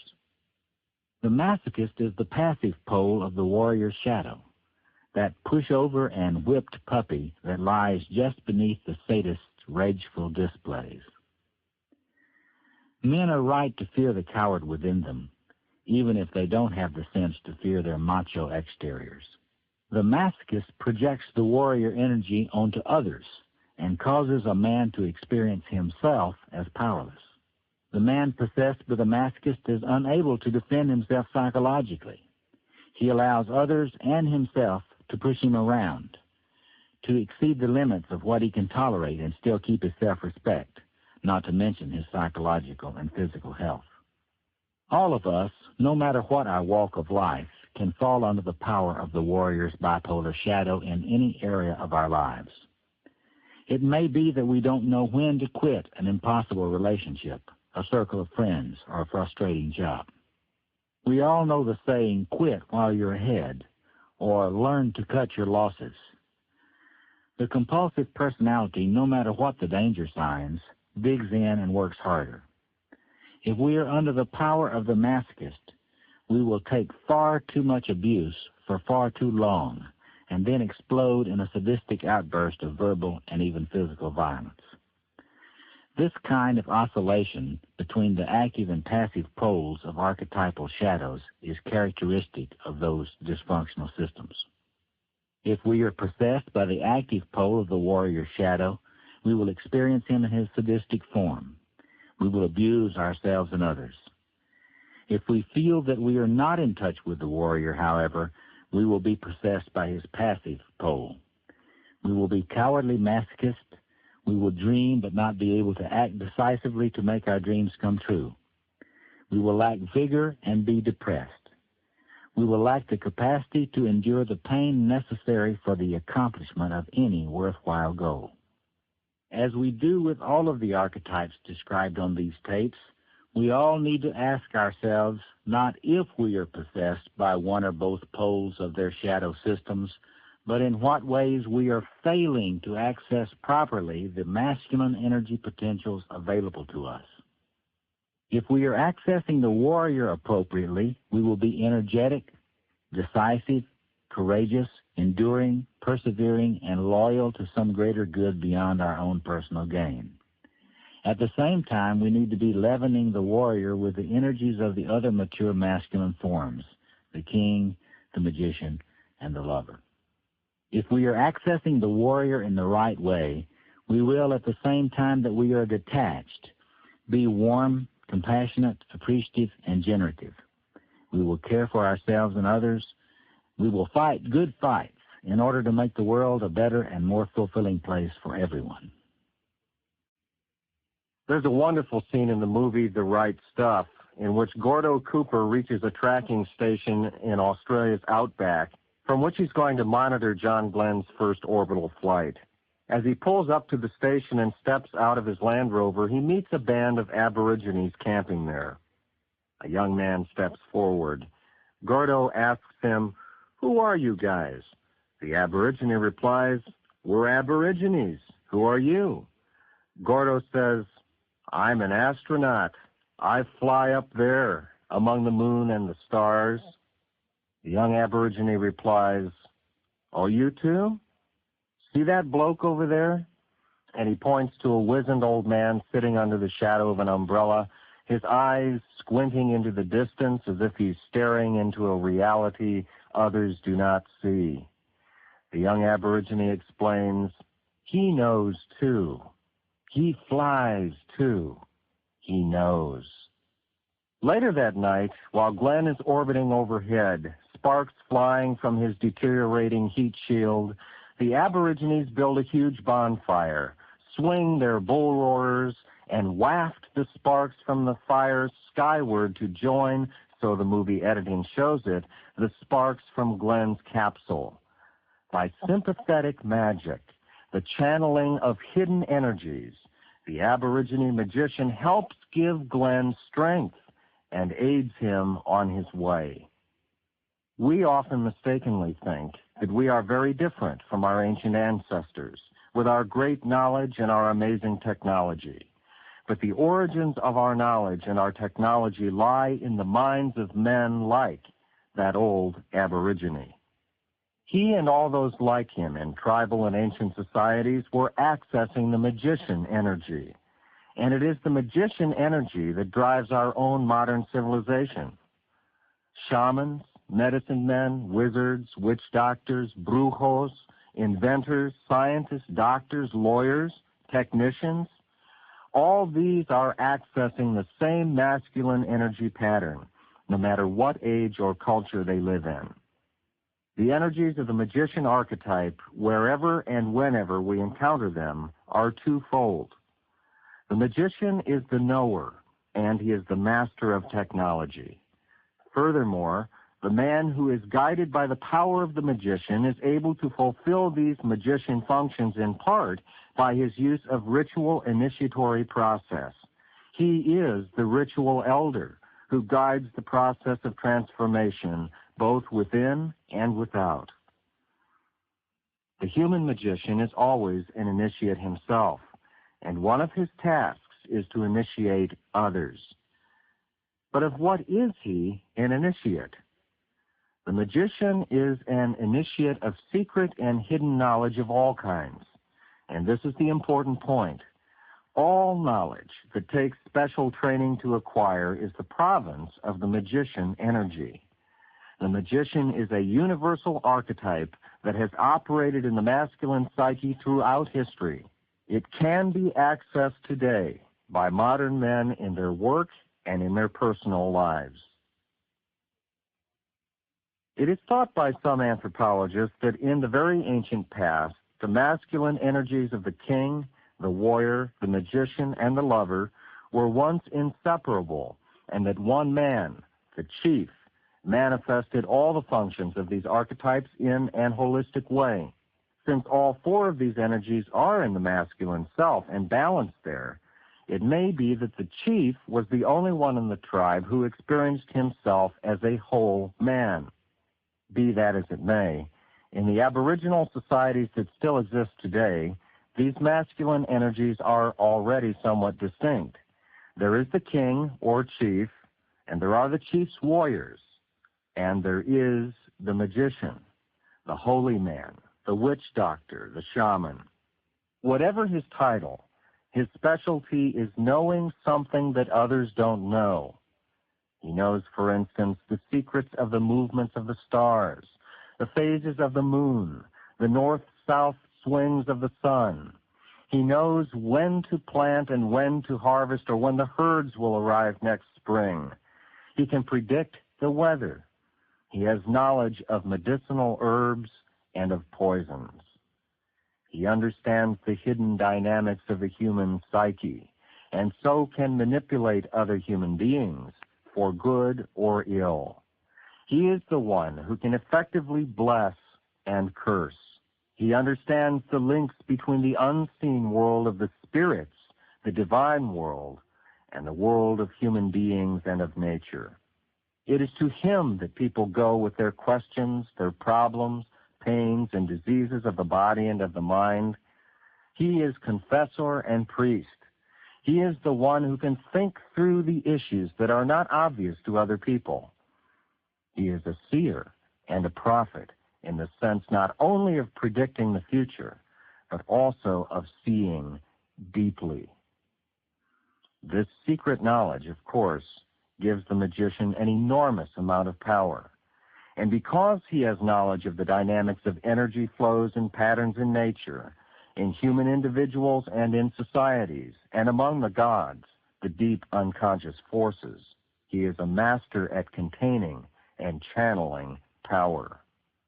Ours is, we believe, the age of the magician, because it is a technological age.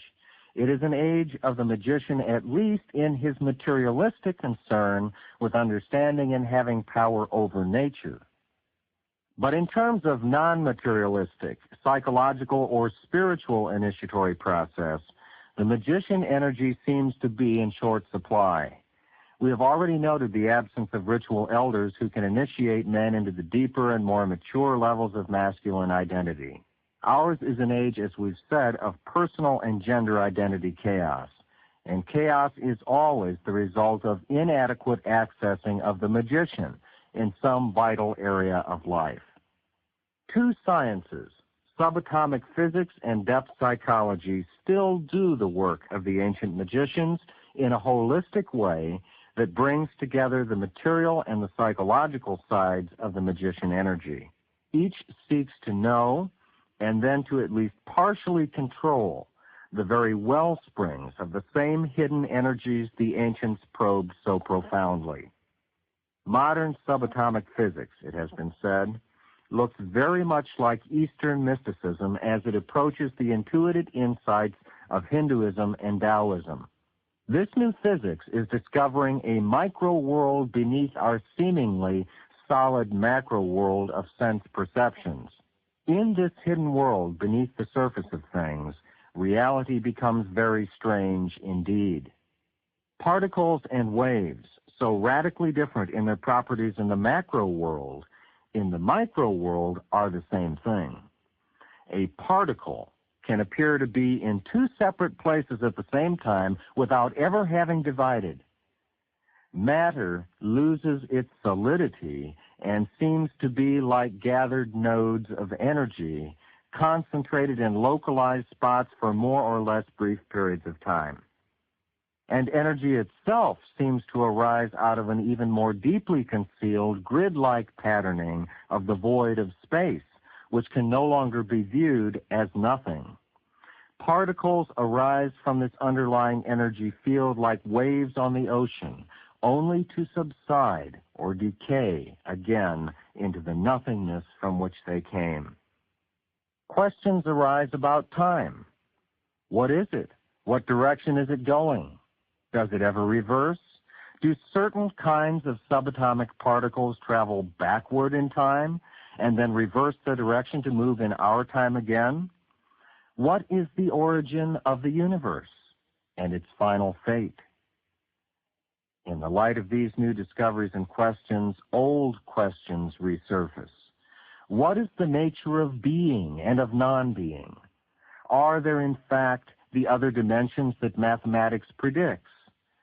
In what ways might they be equivalent to what the ancient religions called other planes or worlds? Physicists have entered the realm of truly hidden and secret knowledge, and they are moving in a world of thought that looks very much like the world of the ancient magician. The same is true of depth psychology. Jung, as he was making his first maps of the unconscious, was struck by the similarities between what he was discovering about the energy flows and the archetypal patterns in the human psyche and quantum physics.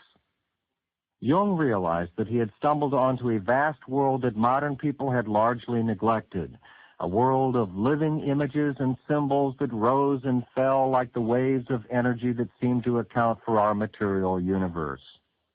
These archetypal realities, hidden in the deep void of the collective unconscious, seem to be the building blocks of our thoughts and feelings and of our habitual patterns of behaviors and reactions, our macro world of personality. For Jung, this collective unconscious looked very much like the unseen energy fields of the subatomic physicists, and to Jung, both of these looked a lot like the mysterious underlying pleroma discovered by the Gnostics. The conclusion of both modern physics and depth psychology is that things are not what they seem.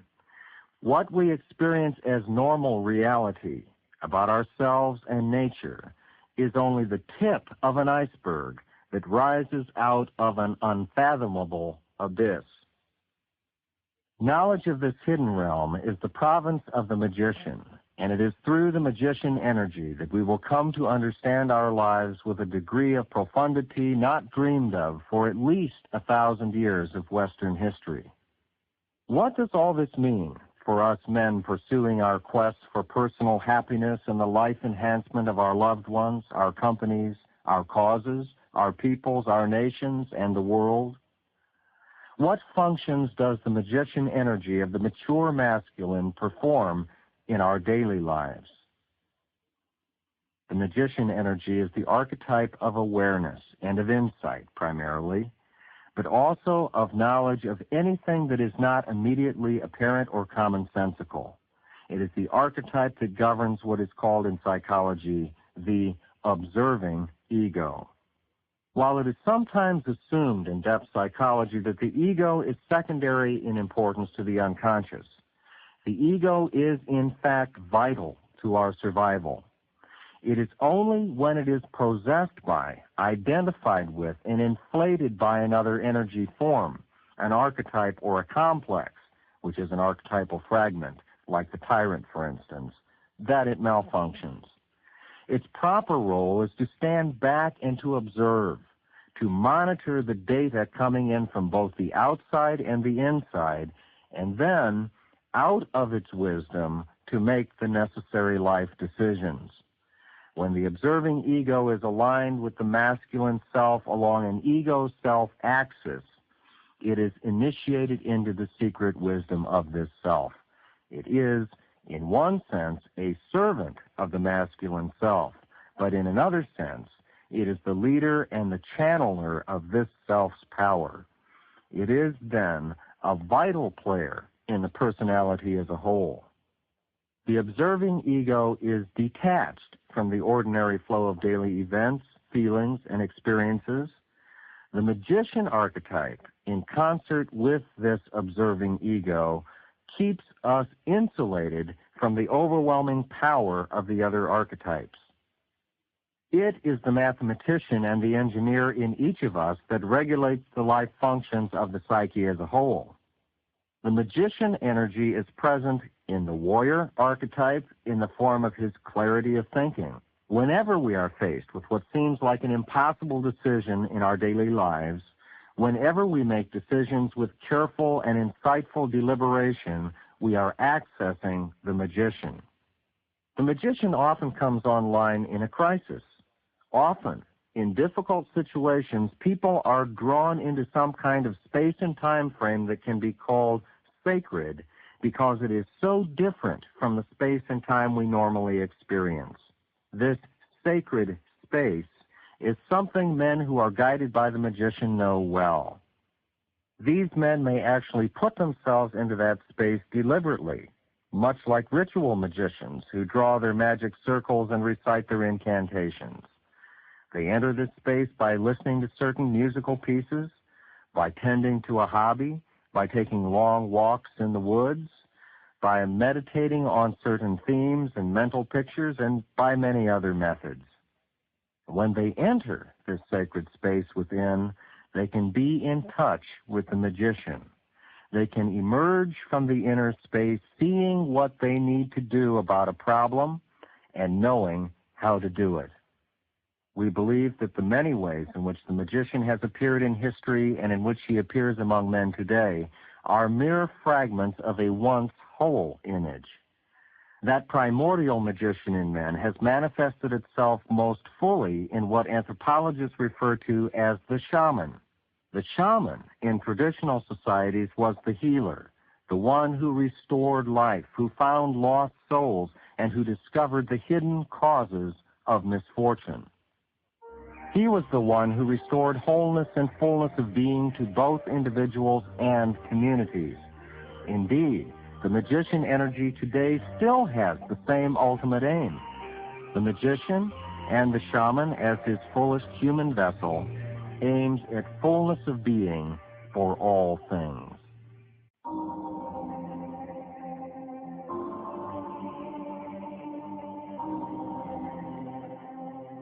As positive as the magician archetype is, like all the other forms of the mature masculine energy potentials, it too has a shadow side. If ours is an age of the magician, then it is also an age of the bipolar shadow magician. We need only to think about the mushrooming problem of toxic wastes poisoning and blighting our planet's environment. It was the shadow magician that handed us, in the darkest days of World War II, not only the technology of the death camps, but also the doomsday weapon that still hangs over our heads. Mastery over nature is running amok, and with incalculable results that we are already beginning to feel. The active pole of the shadow magician is, in a special sense, a power shadow. A man under this shadow doesn't guide others as a magician does. He directs them in ways they cannot see. His interest is not in initiating others by graduated degrees that they can integrate and handle into better, happier, and more fulfilled lives. Rather, the manipulator maneuvers people by withholding from them information they may need for their own well-being. The shadow magician is not only detached, then, he is also cruel. The man under the power of the manipulator not only hurts others with his cynical detachment from the world of human values and his subliminal technologies of manipulation, he also hurts himself. This is the man who thinks too much, who stands back from his life and never lives it. Whenever we are detached, unrelated, and withholding, when what we know could help others, whenever we use our knowledge as a weapon to belittle and control others or to bolster our status or wealth at others' expense, we are identified with the shadow magician as manipulator.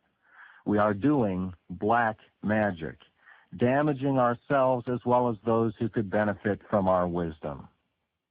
The passive pole of the magician's shadow is what we are calling the naive or innocent one. The innocent one is a carryover from childhood into adulthood of the passive pole of the precocious child's shadow, the dummy. The innocent one wants the power and status that traditionally come to the man who is a magician, at least in the societally sanctioned fields. But he doesn't want to take the responsibilities that belong to a true magician. He does not want to share and to teach. He does not want to be a steward of sacred space. He doesn't want to know himself, and he certainly doesn't want to make the great effort necessary to become skilled at containing and channeling power in constructive ways. He wants to learn just enough to derail those who are making worthwhile efforts. While he is protesting the innocence of his hidden power motives, the man possessed by the innocent one, too good to make any real efforts himself, blocks others and seeks their downfall. Whereas the trickster plays his tricks in part for the sake of revealing the truth, the innocent one hides the truth for the sake of achieving and maintaining his own precarious status, while the trickster aims at the necessary deflation of our grandiosity. The shadow magician, as both manipulator and innocent one, works at deflating us when such deflation is not only unnecessary, but harmful as well. The innocent one's underlying motivations come from envy of those who act, who live, who want to share. His detachment and his impressive behavior, his deflating remarks, his hostility toward questions, even his accumulated expertise are all designed to cover his real inner desolation and hide his actual lifelessness and irresponsibility from the world. The man possessed by the innocent one commits both sins of commission and sins of omission, but hides his hostile motives behind an impenetrable wall of feigned naivete. Such men are slippery and elusive. If we challenge their innocence, they will often react with a show of bewilderment. We may even feel ashamed of ourselves for having attributed base motives to them and conclude that we must be paranoid. But we will not be able to escape the uneasy feeling that we have been manipulated. And in that feeling, we will have detected the active pole of the magician's shadow behind the smoke screen of innocence. If we are possessed by the manipulator, we will be in the grip of the magician's power shadow. If we feel that we are out of touch with the magician in his fullness, we will be caught in the dishonest and denying passive pole of his shadow. In this case, we will not have much sense of our own inner structure, of our own calmness and clear-headedness. We won't have a sense of inner security, and we won't feel that we can trust our thinking processes. We won't be able to detach from our emotions and our problems. We're likely to experience inner chaos and to be vulnerable to outside pressures that will push and pull us in many different directions. We will act in a passive-aggressive way toward others, but claim to be innocent of any ill intentions.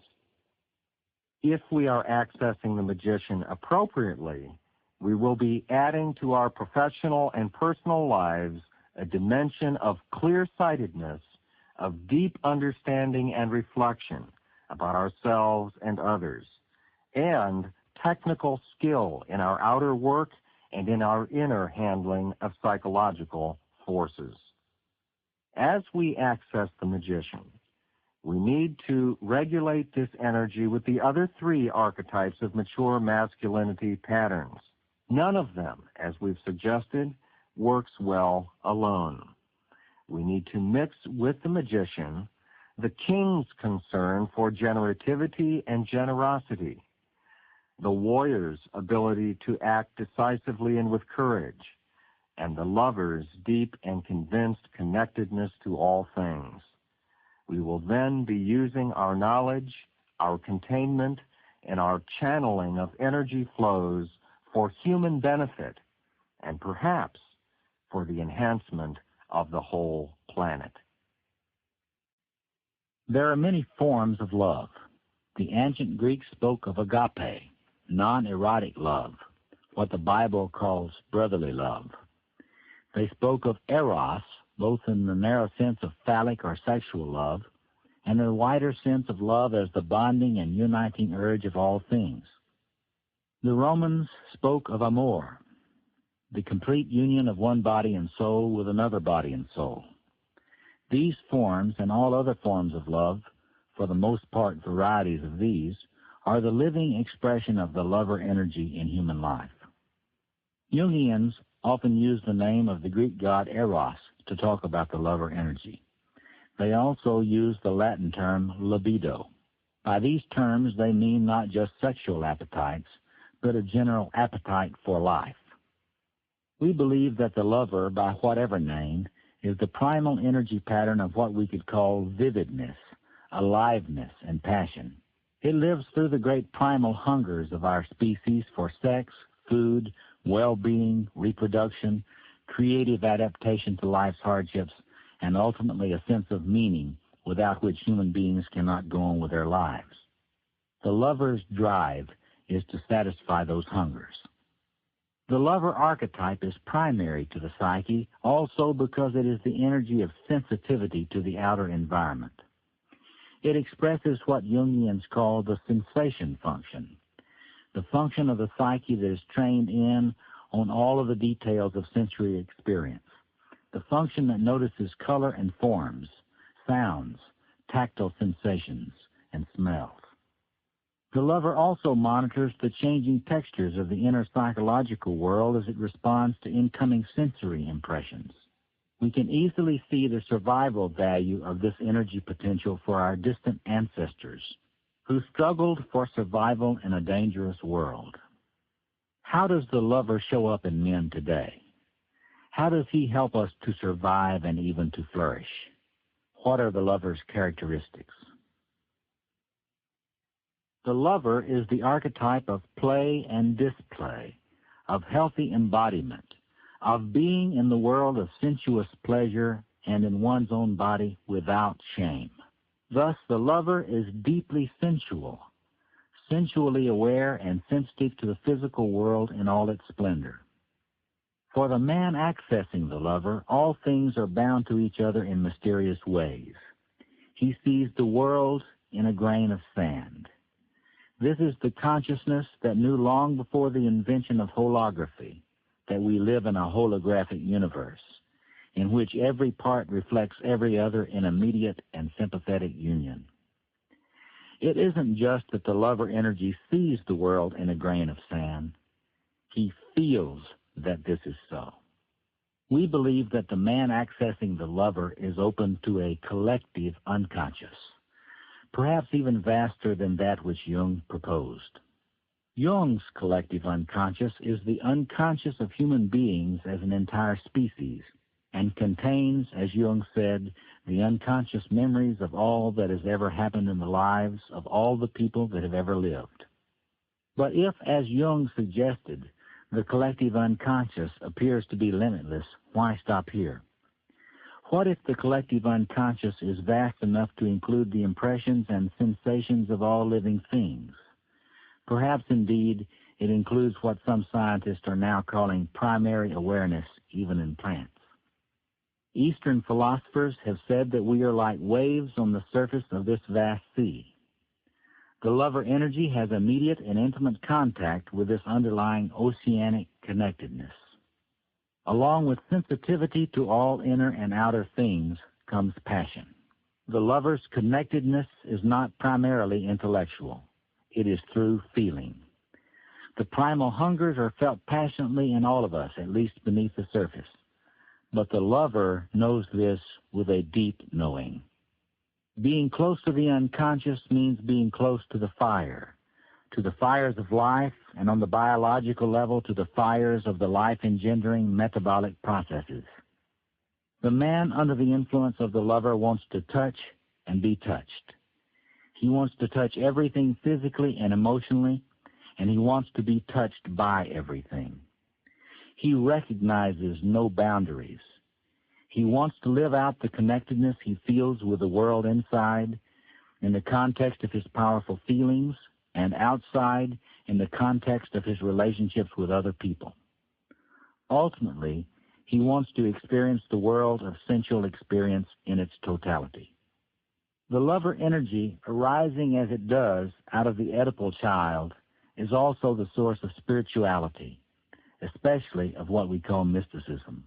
In the mystical tradition, which underlies and is present in all the world's religions, the lover energy, through the mystics, intuits the ultimate oneness of all that is, and actively seeks to experience that oneness in daily life while it still dwells in a mortal, finite man. The man under the influence of the lover does not want to stop at socially created boundaries. He stands against the artificiality of such things.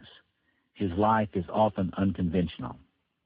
Consequently, because he is opposed to law in this broad sense, we see enacted in his life of confrontation with the conventional the old tension between sensuality and morality, between love and duty, between, as Joseph Campbell poetically describes it, amor and Roma. Amor standing for passionate experience, and Roma standing for duty and responsibility to law and order. The lover energy is thus utterly opposed, at least at first glance, to the other energies of the mature masculine. His interests are the opposite of the warriors, the magicians, and the kings concerned for boundaries, containment, order, and discipline.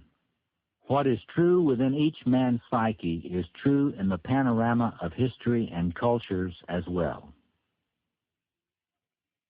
In the history of our religions and the cultures that flow from them, we can see this pattern of tension between the lover and other archetypes of the mature masculine. Christianity, Judaism, and Islam, what are called moral or ethical religions, have all persecuted the lover. Christianity has taught more or less consistently that the world, the very object of the lover's devotion, is evil, that the Lord of this world is Satan, and that it is he who is the source of the sensuous pleasures, the foremost of which is sex, that Christians must avoid. The church has often stood opposed to artists, innovators, and creators. Following the ancient Hebrew practice, the church also persecuted psychics and mediums, people who, along with artists and others, live very close to the image-making unconscious and hence to the lover. Here is a source of the witch burnings of the Middle Ages. Some of the witches, as far as the church was concerned, were not only psychic, that is, deeply intuitive and sensitive to impressions from the inner world of nuanced feelings, but they were also nature worshippers. Because the church labeled the world of nature evil, the witches were believed to be worshippers of Satan, the lover. Archetypes cannot be banished or wished away. The lover crept back into Christianity in the form of Christian mysticism. The doctrine of the incarnation itself proclaims God's permanent and intimate intercourse with all human beings. It is the presence of the lover in Christian mystical experience and theological thought that underlies the Church's ambivalent but nonetheless sacramental view of the material universe. What ways of life manifest the lover most clearly? There are two primary ones, the artist and the psychic. The artist is sensitive and sensual. Artists live very close to the fiery power of the creative unconscious. In a similar way, genuine psychics also live in a world of sensations and vibrations, of deeply felt intuitions. Their conscious awareness, like that of the artist, is extraordinarily open to invasion from other people's thoughts and feelings and from the murky realm of the collective unconscious. They seem to move in a world behind or beneath the world of daylight common sense. From this hidden world they receive, often in the form of almost audible words, gusts of strong feelings, unaccounted for smells, sensations of heat and cold not accessible to others, images of great horror and beauty, and clues about what is really going on with other people. The businessman who has hunches is also accessing the lover. So are we all when we have premonitions and intuitions about people, situations, or our own future. In those moments, the underlying unity of things is revealed to us, even in mundane ways, and we are drawn into the lover energy which connects us with realities of which we are not normally aware. Any artistic or creative endeavor and almost every profession is drawing upon the energies of the lover for creativity. All of us, when we stop doing and just let ourselves be and feel without the pressure to perform, are feeling the lover. Of course, we feel him strongly in our love lives. In our culture, this is the main avenue most of us have for getting in touch with the lover. Many men literally live for the thrill of falling in love, that is, falling into the power of the lover. In this ecstatic consciousness, which comes to even the most hard-boiled of us, we delight in our beloved and cherish her in all her beauty of body and soul. Through our emotional and physical union with her, we are transported into a divine world of ecstasy and pleasure on the one hand, and pain and sorrow on the other. The whole world looks and feels different to us, more alive, more vivid, more meaningful. This is the work of the lover. A man living in either pole of the lover's shadow, like a man living in any of the shadow forms of the masculine energies, is possessed by the very energy that could be a source of life and well-being for him if accessed appropriately. As long as he is possessed by the shadow lover, however, the energy works to his destruction and to the destruction of others around him. The most forceful and urgent question a man identified with the addicted lover asks is, why should I put any limits on my sensual and sexual experience of this vast world, a world that holds unending pleasures for me? There are the so-called addictive personalities, people who can't stop eating or drinking or smoking or using drugs. The addict lives for the pleasure of the moment only and locks us into a web of immobility from which we cannot escape. This is what the theologian Reinhold Niebuhr talked about as the sin of sensuality. Here's where we see the Don Juan syndrome. Monogamy can be seen as the product of a man's own deep rootedness and centeredness. He is bounded not by external rules, but by his own inner structures, his own sense of his masculine well-being and calm, and his own inner joy. But the man moving from one woman to another, compulsively searching for he knows not what, is a man whose inner structures have not yet solidified. Because he himself is fragmented within and not centered, he is pushed and pulled around by the illusory wholeness he thinks is out there in the world of feminine forms and sensual experiences. For the addict, The world presents itself as tantalizing fragments of a lost whole. Caught in the foreground, he can't see the underlying background. Caught in the myriads of forms, as the Hindus say, he can't find the oneness that would bring him calm and stability. Living on the finite side of the prism, he can only experience light in its dazzling but fractured rainbow hues.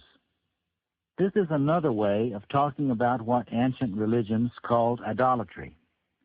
The addicted lover unconsciously invests the finite fragments of his experience with the power of the unity, which he can never experience.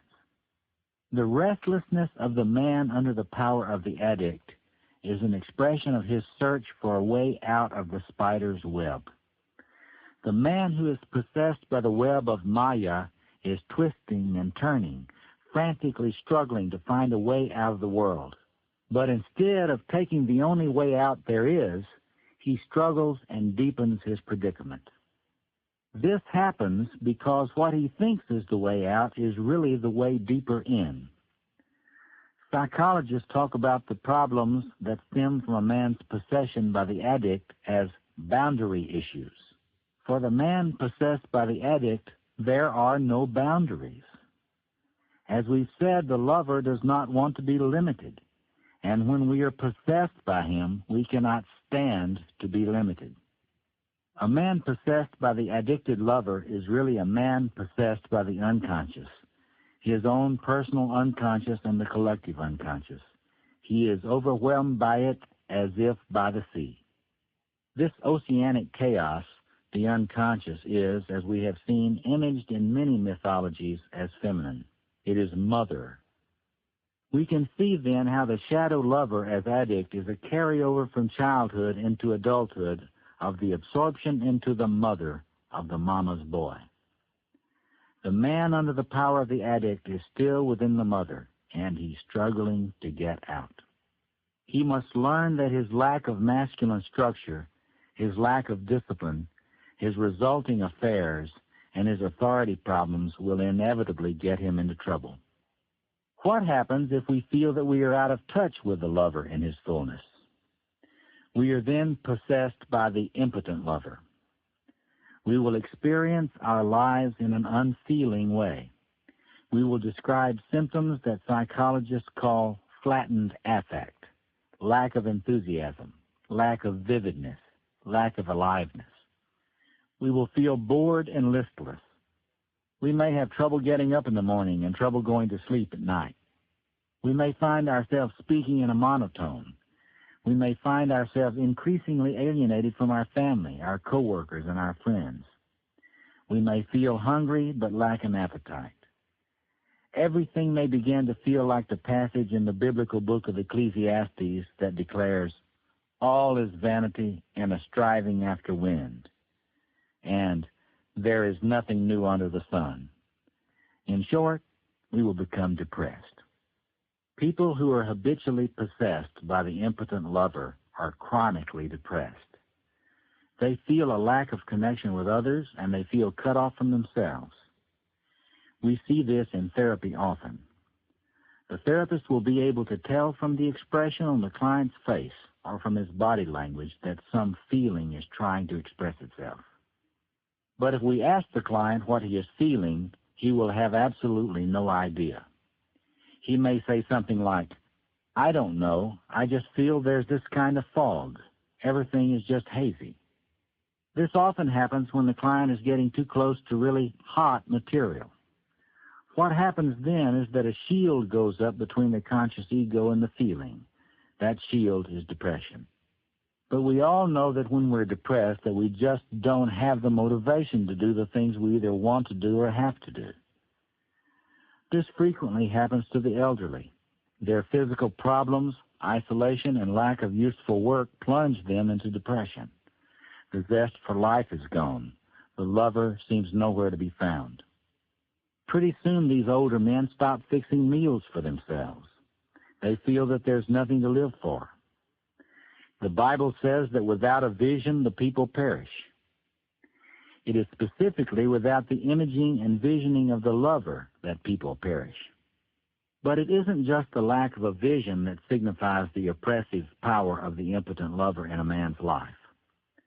This man's sex life has gone stale. He is sexually inactive.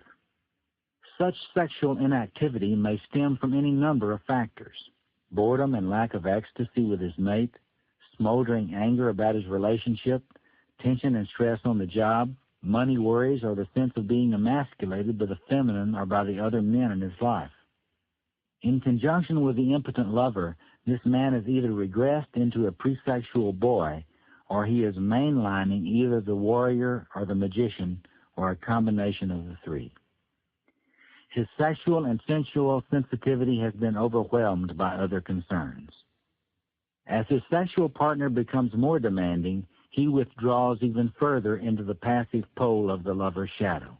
At this point, the opposite pole of the archetypal shadow may rescue him by propelling him into the addict's quest for the perfect satisfaction of his sexuality beyond the mundane world of his primary relationship. If we are appropriately accessing the lover, but keeping our ego structure strong, we feel related, connected, alive, enthusiastic, compassionate, empathic, energized, and romantic about our lives, our goals, our work, and our achievements.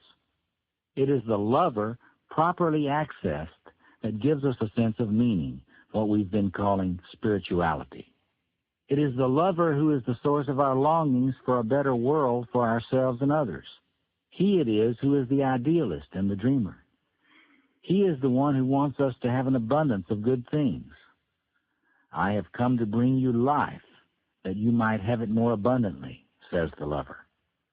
The lover keeps the other masculine energies humane, loving, and related to each other and to the real-life situation of human beings struggling in a difficult world.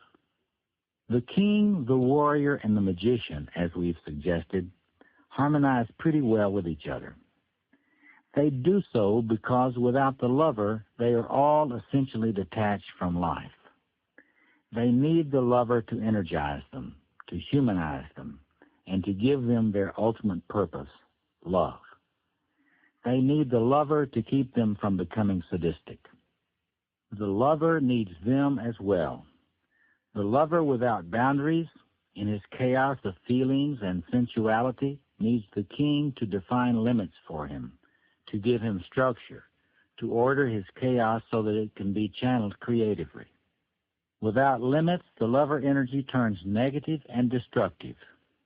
The lover needs the warrior in order to be able to act decisively, in order to detach with the clean cut of the sword from the web of immobilizing sensuality. And the lover needs the magician to help him back off from the ensnaring effect of his emotions, in order to reflect, to get a more objective perspective on things, to disconnect, enough at least to see the big picture and to experience the reality beneath the seeming. Tragically, the unrelenting attacks on our vitality and on our shining begin early in our lives. Many of us may have so repressed the lover in us that it has become very hard for us to feel passionate about anything in our lives. The trouble with most of us is not that we feel too much passion, but that we don't feel our passion much at all. We don't feel our joy. We don't feel able to be alive and to live our lives the way we wanted to live them when we began. We may even think that feelings, and in particular our feelings, are annoying encumbrances and inappropriate for a man. But let us not surrender our lives. Let us find the spontaneity and joy of life inside ourselves. Then not only will we live our lives more abundantly, but we will enable others to live, perhaps for the first time in their lives. When Lord of the Flies, William Golding's classic novel about English schoolboys marooned on a tropical island, was recently redone in cinematic form, critics of the new movie asked why the story had been remade. Even though this latest film version of Golding's story may not be the best cinema, the answer is that this work, in whatever form, speaks directly and powerfully about the human situation on this planet. It may be true that there never has been a time when the archetypes of the mature masculine were dominant in human life. It seems that we as a species live under the curse of infantilism, and maybe always have. Thus, patriarchy is really puerarchy, that is the rule of boys. And perhaps our human world has always rather resembled Golding's Island. But at least there used to be structures and systems, rituals, for evoking a greater level of masculine maturity than seems to be the rule in our world today. At least there were at one time sacred kings, upon whom the men in the realm could project their inner king and thus activate this masculine energy form indirectly in themselves. Certainly, for both good and ill, there was a time when the warrior energy was active and effective in shaping the lives of men and the civilizations they built.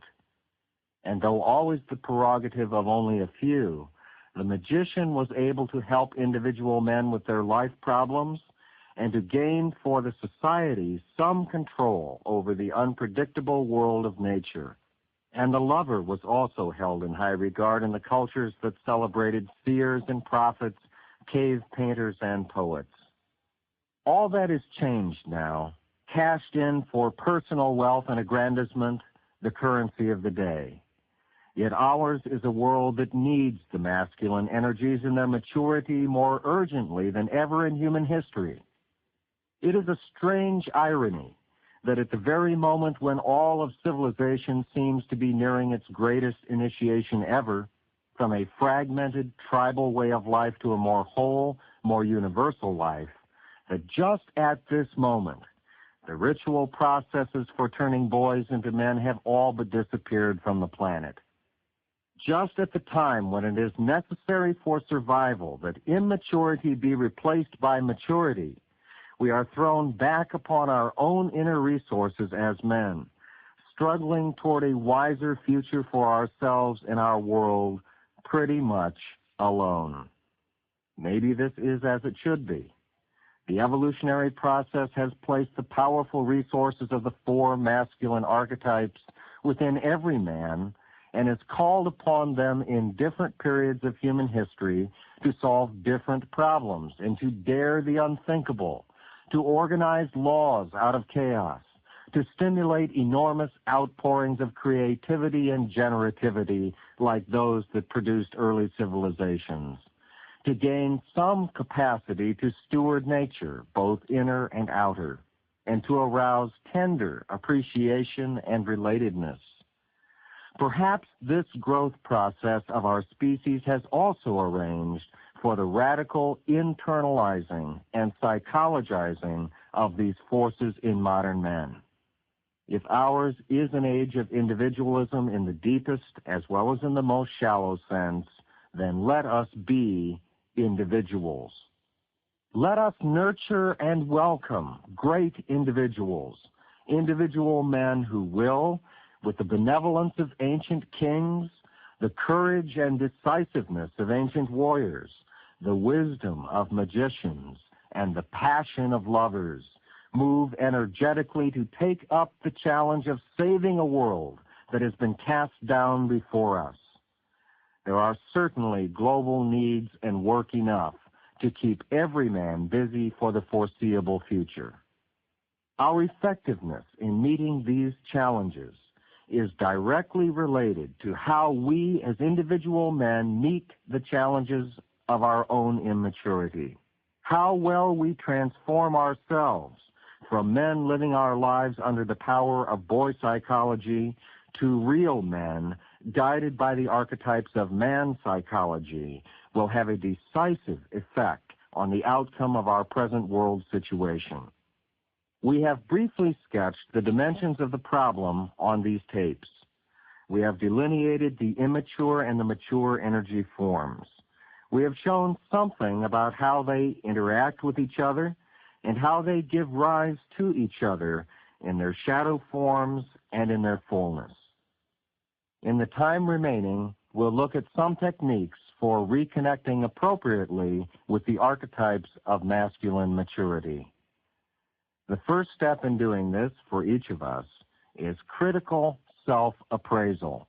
We have said that there is no use asking ourselves if the negative or shadow sides of the archetypes are showing up in our lives.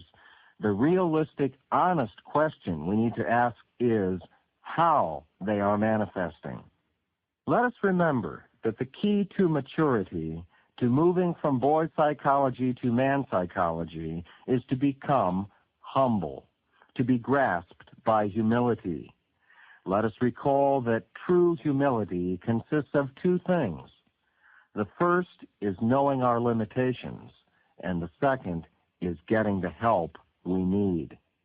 Assuming that we could all use some help, we now look at three important techniques for accessing the positive resources we are missing in our lives. In the first of these techniques, called in psychology active imagination dialogue, the conscious ego enters into dialogue with various unconscious entities or other focused consciousnesses, other points of view within us. Behind these different points of view, sometimes in obscure ways, lie the archetypes in both their positive and in their negative forms. Active imagination dialogue is one important technique for holding conversations with these energy forms. In active imagination dialogue, we talk with them, contacting one or more of them and giving our point of view. Then we listen for their replies. Often, it is best to do this on paper, writing both the ego's thoughts and feelings and the opponent's thoughts and feelings just as they come, without censoring them. This exercise may seem strange at first, but usually just a few moments of writing will reveal the reality of the other points of view within a man's psyche. One word of caution. If in the course of this exercise you encounter a really hostile presence, what some psychologists call an inner persecutor, stop the exercise and consult a good therapist. Most of us probably have inner persecutors as well as inner helpers, but the persecutor may be so vicious that you will need support to continue dialoguing with it. Often, conducting dialogue with inner opponents, usually forms of the immature masculine energies, will diffuse much of their power. What they, like all children, really want is to be noticed, honored, and taken seriously. And they have a right to be. Once they are honored and their feelings validated, they no longer need to act out through our lives. A second technique we call invocation. This time we access the masculine archetypes in their fullness as positive energy forms. If active imagination dialogue is a conscious, focused way of talking to yourself, invocation is a conscious, focused way of calling up the images you want to see. Imaging deeply affects our moods, our attitudes, the way we look at things, and what we do. It is therefore important what thoughts and images we are invoking in our lives. Here's how to do focused imaging or invocation. Find a quiet place and time, clear your mind as best you can, and relax. Focus on an image that has both mental pictures and spoken words, spoken in your head at least. It is useful to spend some time looking for images of the king, the warrior, the magician, and the lover. Use those images in your invocations. During this exercise, set that image in front of you. As you relax, talk to the image. Call up the king inside yourself. Seek to merge your deep unconscious with him. In your imagination, make your ego his servant. What we are suggesting is comparable to what religions have always called prayer, when that prayer was accompanied by ritual accessing of the God. Along the same lines is the related technique of admiration.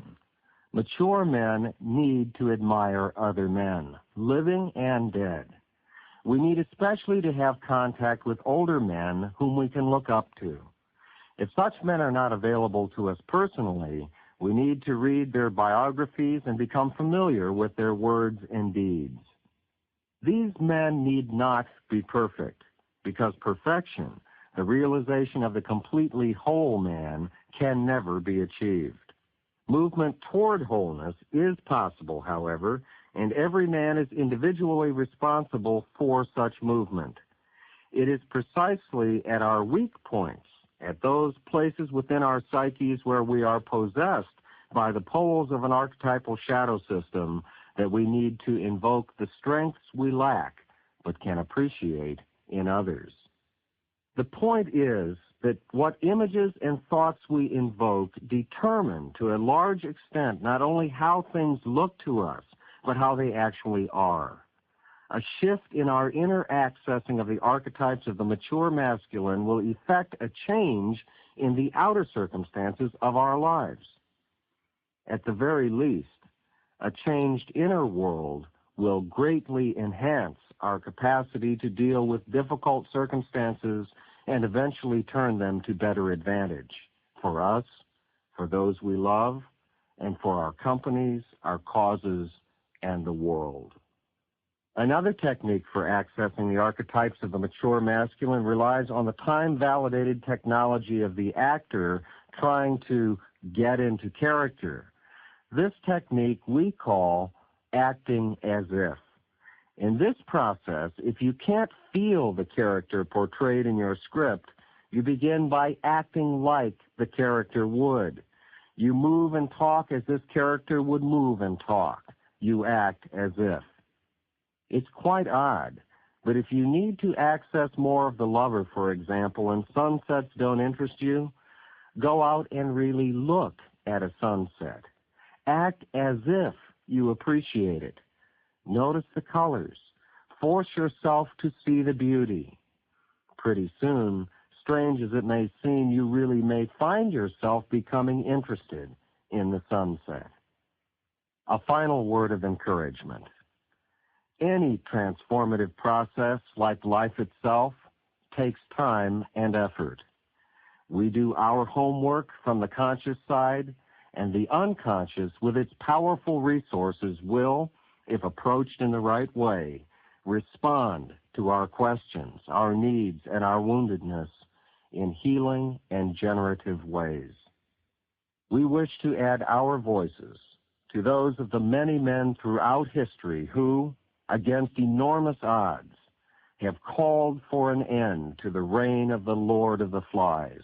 If contemporary men can take the task of their initiation from boyhood to manhood as seriously as did their forebears, then we may witness the end of the beginning of our species instead of the beginning of the end. We may pass between the Scylla and Charybdis of our grandiosity and our chauvinistic tribalism and move beyond them into a future as wonderful and generative as any depicted in the myths and legends that the king, the warrior, the magician, and the lover have bequeathed to us.